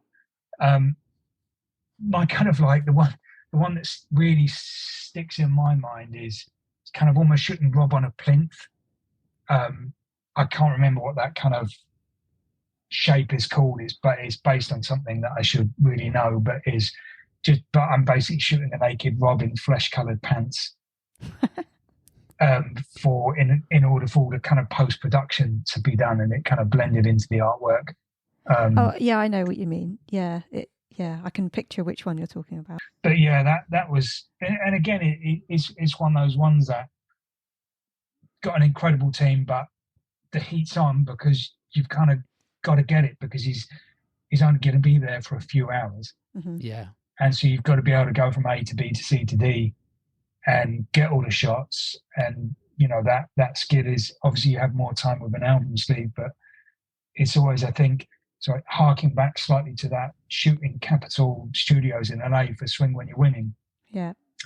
We also did a Sunday Times magazine cover and inside spread that day. Yeah. And that shot, when we've done the whole album sleeve, it's like, right, we've got to do this. So we had a separate area in the studio we'd set up, and you have to change your mentality. It's like, we've left that's done. Now we're doing the Sunday Times. And we did, I think, 2 rolls of film for the cover. Yeah. We did 1 roll of film for the inside, which was shot against a American Stars and Stripes flag. And that was done probably in less than 5 minutes. Wow. And the irony of that is I guess it's good, you have to make it look like you've had all day. Mm. Yeah. It's the Sunday Times. We must be here forever. Yeah. Because they're so important. Everything's so important. And but the reality is the world doesn't quite work like that. But what I really loved about that particular cover was it ended up in a exhibition at a gallery on the King's Road, which was the 50, I don't want to say 50 best, but it was the 50 something Sunday Times covers of the last 50 years. Some kind of, so you're kind of going to an exhibition where you've got a picture, no one knows who you are, and there's people like Carol Vorderman kicking around. Just, again, surreal. Back to this one, and I probably should say is, it's a good thing or a bad thing. Rob chews his nails a lot. He does, yeah. Yeah, he does. I don't know whether I well known that as a fact. It is well known, yeah. We had to shoot a separate hand afterwards, after he'd left, on here, even though you can't see the fingernail, which was comped in later, but I'm sworn to secrecy to say who the hand actually belongs to. Okay. Right. Yeah. might belong to a photographer. We will never know. Another part of the mystery, as it says at the top there. Yeah. Yeah. Yeah. Absolutely. Revelation. Yeah. Yeah. I love it's that. Not Rob's hand. Not Rob's hand. Wow. There you go. You heard it here first. We don't know whose it is, though. Yeah. So you also did the Bodies video shoot. So how was that after Rob's so-called retirement? He'd obviously been in retirement for a bit just before this. He retired? Is that when he was... Because I know there's various phases, and so I like the chronology. Yeah. I kind of quite get, but there was a kind of like, there was kind of a year or two out where he was... About 3 years almost. Was it 3 years? Was he into astronomy or something? UFOs. UFOs, that was it. Yeah. Kind of like the UFO period. I think he took a sabbatical, basically, yeah. You know what? And after that is probably, that's what we had, nearly 10 years of Rob solo by this point. What were we, 2005, 6, 7? Yeah, so Intensive Care came out in 2005, Rude Box 2006. Mm-hmm. So then from 2007 to the end of 2009, we had no Rob until Bodies came out. So was Bodies 2010? 2009, 2009. end of 2009, yeah. Wow. I had no idea that was such a big span. Yeah. Okay. I can't call a book decade anymore, can I? Because 1970. Yeah, sorry, I confused myself. I thought Bodies was phenomenal. I loved the song. You know, I loved the video because it was, you know, I guess back to, I'm not going to say back to the old school, but it was definitely Vaughan video directing. It was definitely good fun, and it definitely felt like the kind of, I'm going to say the heat was off.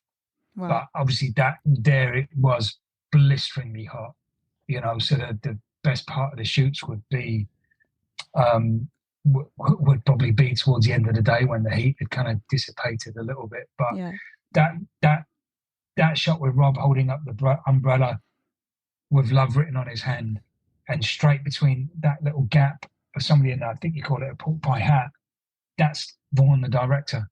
Oh, is it? Oh, right. Oh, okay. Yeah. You know, so I've got a few shots of Vaughan over the years, you know, with Rob, which sorry, I'm going to jump about if you don't mind. That's okay. Yeah. From the Angels video, there was a photograph where Rob's kind of got a sheepskin looking glove on, and he's doing this to the camera. Yeah. Yeah. And I remember on the next shoot I did with him saying that was one of his favourite pictures of him ever that he'd done. And probably just because he was allowed to. I'm like, yeah, I don't care, do what you like, mate. And every single time we shot, without fail, almost the first frame of every shoot after that would be this. Yeah. And he'd just laugh. And you knew it was just kind of like game on. You know what I mean? And used to kind of joke about one day making a flick book of all these like these flicking in every shot. We've got some photos of that actually. We could skip forward to those quickly. Show those. Yeah. There we go. Oh yeah. Sorry. There you go. So that one top left, the black and white on the Angels video, that pretty much started every single shoot I ever did with him, or it would happen at some point. I think on the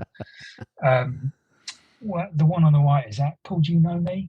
You Know Me, yeah. You Know Me. That was like halfway through the day, because then it's like, oh shit, I forgot. You know, it's kind of like, and I kind of loved all that. The one with the red stripe, red and white stripes. That's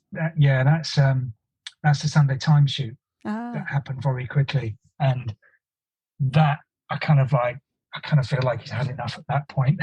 You know what I mean? Yeah. You know, that's a long day and a long shoot with a shoot on the end, you know, and he's probably knows he's got to go and do something else afterwards. How people at Rob's level hold it together, I'll never quite know. No. Because, you know, when you have those really full-on days and you just get home and you're just like, you can't even be bothered to cook because you're so frazzled. Yeah. It almost kind of feels like that. Every day. Just like that, but 24/7. Yeah. And, you know, it's I think you've got to be stronger than you'll ever know to be able to go, oh yeah, June 24, I'm going to be in, I don't know, Dusseldorf or Australia on tour. Yeah. It's like having everything that planned out is a weight to carry around. Yeah. I guess you just learn to think of what's tomorrow or what's today. I think that's what he says, isn't it? That he tells his management not to tell him. He lives in the present moment. Yeah. Yes. They just say what's happening today. I think you have to, and the amount of, and not just Rob, but with the amount of, you know, celebrities or sportsmen or sports people or just massive talents that you shoot. And I will always say, so how much do you know about the shoot when people arrive? And 9 times out of 10, they'll go, I don't know anything about it. What are we doing? Right. Yeah. Because they've not been told, because you just can't overload people with everything. Yeah. Otherwise, they'll melt. And so people are like, why haven't they been told? It's like, because yesterday they were doing 20 other things. Let them focus on that. Then let's focus on today. Yeah. And it's kind of being productive, I guess. Yeah. So you provided some old photos from your archives for Rob's 25 album artwork. Yeah. Was it a trip down memory lane, digging through your old photos? And Have you got any other unseen material that might see the light of day at some point? I think you might have already answered the latter, but what was it? Do you know like what? Yeah, I was going to say, two-part question. When anybody ever says, "Oh, can we get this one from then?" Yeah. I go, "Have you got the contact sheet number?" No, Right. we haven't got the contact sheet anymore. And then my mind just goes into a mental panic Oh, dear. because in storage, I've got folder after folder of archival boxes Yeah. that are all kind of labelled. But if I don't know what the date and the sheet, etc., is, I've just gone into needle in the haystack territory. Oh, no. Wow. And so it can become, some people call themselves archivalists and they love it. Mm-hmm. My mind just goes into meltdown because I've got no contact sheet, because in those days you used to make 2 sets and the management would have one, the record company would have one, Oh, right. somebody would take some home and everything would just end up all over the place, and I hold all the negatives, thank God. Yeah. Right. Because, you know, people at the record label would change, move on, would have stuffed them in a drawer, would Yeah. think, you know, that was last week, we're on to this, and it just may end up in a pile somewhere. And yeah, fortunately, I could locate them all. I've always been pretty careful with Rob stuff. You know, but yeah, it kind of costs a fortune in storage. So I'm glad to get it out once in a while, because at least I know it's served a purpose, rather than waking up in 25 years' time going, nobody ever came back for any of those. What a shame! I've just, you know, spent all that years storing it. But yeah, and then you're kind of in a storage unit trying to hold sheets of negatives up to the light, because obviously you can't bring the whole lot back to my office. So No. Yeah.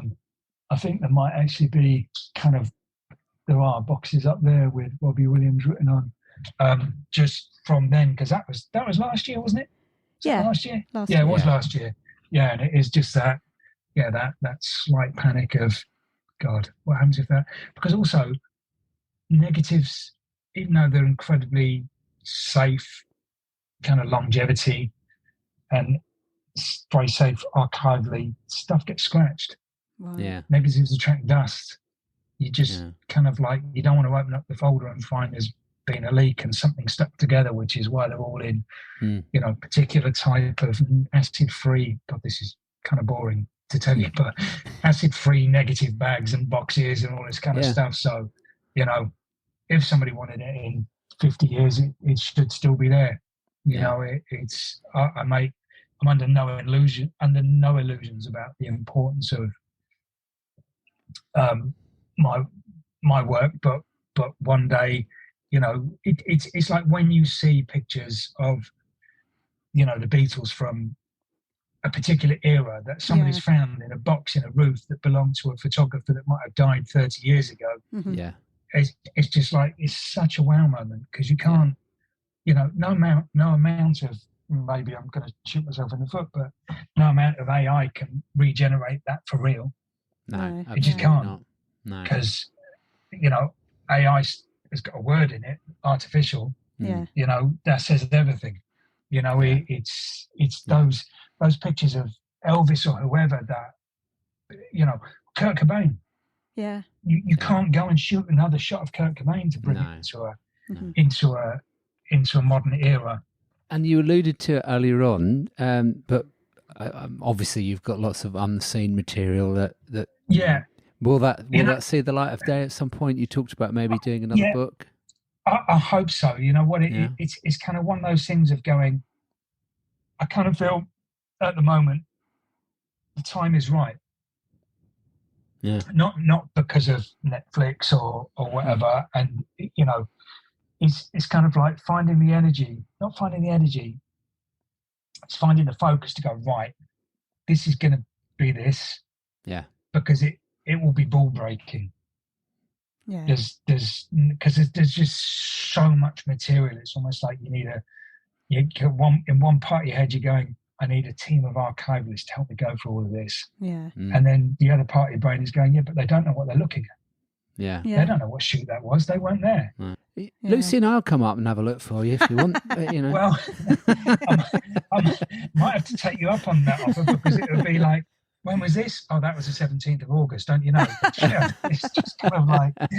Well, Lucy's the stato in this relationship, so she remembers all the dates and time frames. I'm not so good at that, but she can pinpoint everything to do with Rob to a date. So this could be good teamwork, because I'm just like, I remember the moment, but I'm not sure when.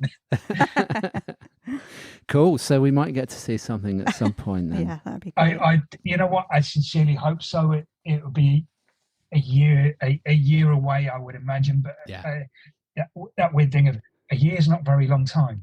No. You know, and you know, I think there might be precursors to conversations going on already about that possibility.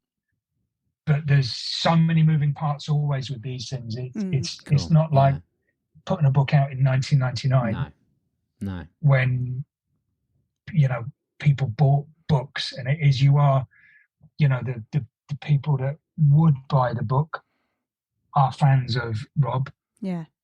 Because they're the people it is aimed at, and it is just like, it's kind of like just really just doing the kind of, you can't allude or compare him to, it'd be ridiculous to try and compare anybody, you know, compare Elvis to the Beatles, to Steve McQueen, to whoever, but it is just that book that means that much to that many people, you know, as much myself as to anyone else, you know, just to, you know, there's got to be a huge amount of pride somewhere in being able to turn a page and go, I did that. Yeah, absolutely. Not from an arrogant point of view, but just like, more from like, shit, I get lucky a lot of the time pressing the button. Do you know what I mean? Yeah.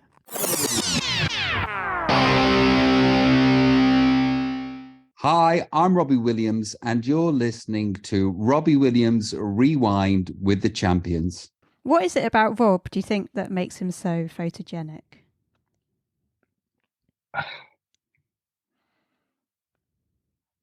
That's the hardest question, you know. I think, without doubt, I think a blend of character, personality, probably the same thing as character. Yeah. And good looks. Yeah. It's I'm trying to avoid using the word cheeky. Yeah. Because he looks brilliant when he's not being cheeky. Yeah, exactly. But that was just his starting point. Mm-hmm. And weirdly, I saw a picture of him on the red carpet at Cannes. Yeah. Yeah. On Instagram. And I was just like, fuck me, you look incredible. Yeah, he really did. And he's 30 years on from starting a solo career.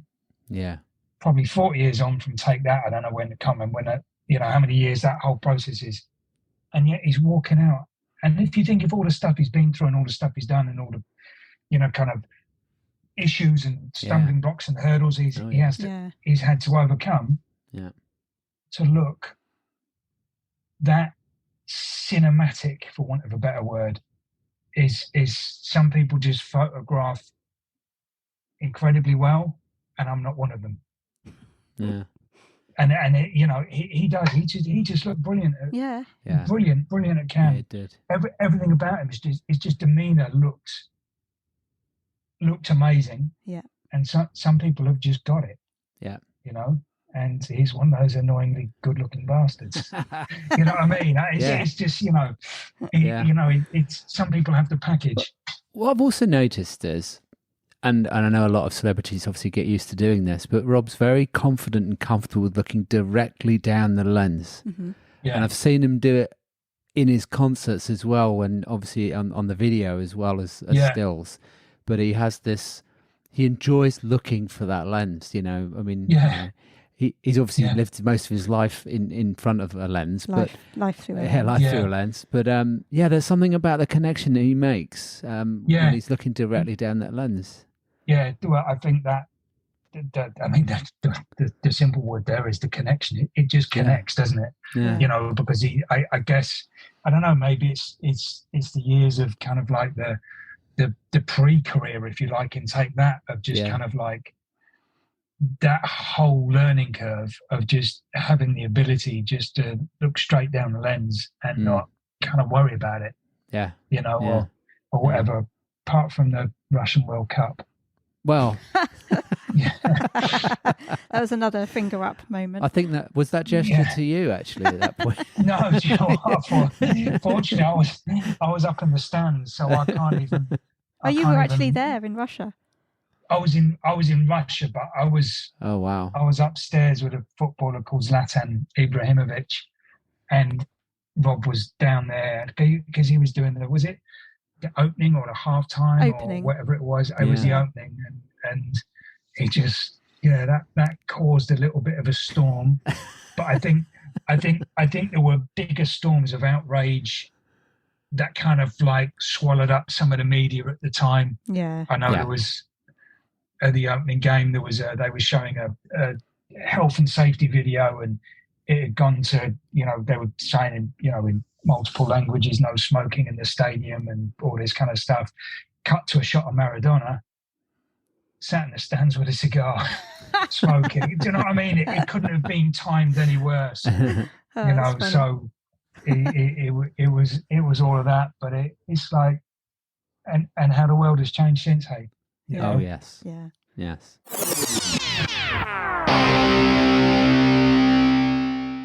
So, just before we wrap up this episode, make sure you subscribe to the podcast so you don't miss out. And also, Lucy and I would really appreciate it if you can leave us a star rating. You can do this on both Apple and Spotify podcasts.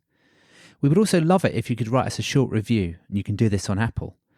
Don't forget, you can check out our episode notes for each episode and links to all tracks and videos at robbiewilliamsrewind.com. You can also email us at email@robbiewilliamsrewind.com. Please also follow and chat on our social channels. It's @RewindRobbie on Twitter, Instagram and TikTok.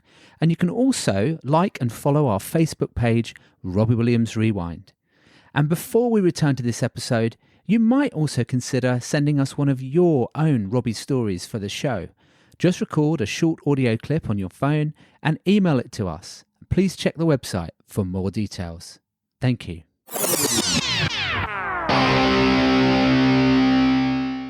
Hi, I'm Robbie Williams, and you're listening to Robbie Williams Rewind with the Champions. So you might have covered quite a bit of this already, but what's the best thing about working with Rob for you?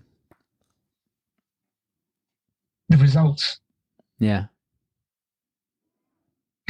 In all honesty, it's coming away with the shots or the shots, and and it's not just knowing that they're good, but knowing that the people you've shot them for are really pleased too. Yeah. That's I think that is the best thing is kind of knowing that, even hearing, like you said earlier, that the shot of Rob rearing on the horse is one of his favourites. Yeah. You know what I mean? Yeah. That kind of stuff makes my day, because it is essentially what I'm there to do, because it's never about me, never has been about me, it's about him. Yeah. Do you see what I mean? Because it's you've got this incredible talent. Yeah. Who's incredibly self-effacing, I think the word is. Mm-hmm. Absolutely. Yeah. Who's, by his own admission, doesn't know which Rob's turning up. Yeah. I love it when I've delivered my end of the bargain. Do you have a favourite photo of Rob that you've taken? There's a lot that I love. Yeah. I think we'd probably have to go to the Angels cigarette. Yeah. Just because that one, or the dressing room at Hammersmith. Mm-hmm. But as I'm looking at the pictures on screen now. I think, give me the bird, flicking the finger, whatever you want to call it. Yeah. All of those I love, because that's probably that connection that you talk about, looking straight down the lens and kind of delivering. And it's there's just 2 million pictures of Rob out there that have been taken in various guises of smiley, cheeky, chappy. Yeah. I've got 100 of them. You know what I mean? But they're not the ones that really resonate so much at the end of the day, because it's, you know, we know that. We know he does smiley, cheeky, chappy. Yes. Yeah. You know, it's the moments in between the moments that I think you're looking for. Absolutely. You know. So Hamish, thank you so much for joining us on the podcast. It's been incredible, hasn't it? Yes, thank you. Wow, what incredible stories, and what an amazing journey you've had with Rob, and just iconic photos that you've captured there of his journey as well. And yeah, it's just been fabulous. So thank you for spending this time with us. We really appreciate it. Do you know what? I didn't know what to expect, but it's been a real buzz, for want of a better word. Yeah. You know what I mean? Just thank you so much for having me. I hope you get everything you need. Yep, I'm sure we Great. have. Thanks so much. Thanks, Hamish. Have a great week. I look forward to reading it, hearing it, seeing it. One of those three.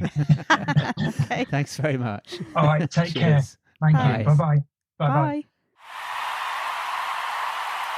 Robbie Williams Rewind.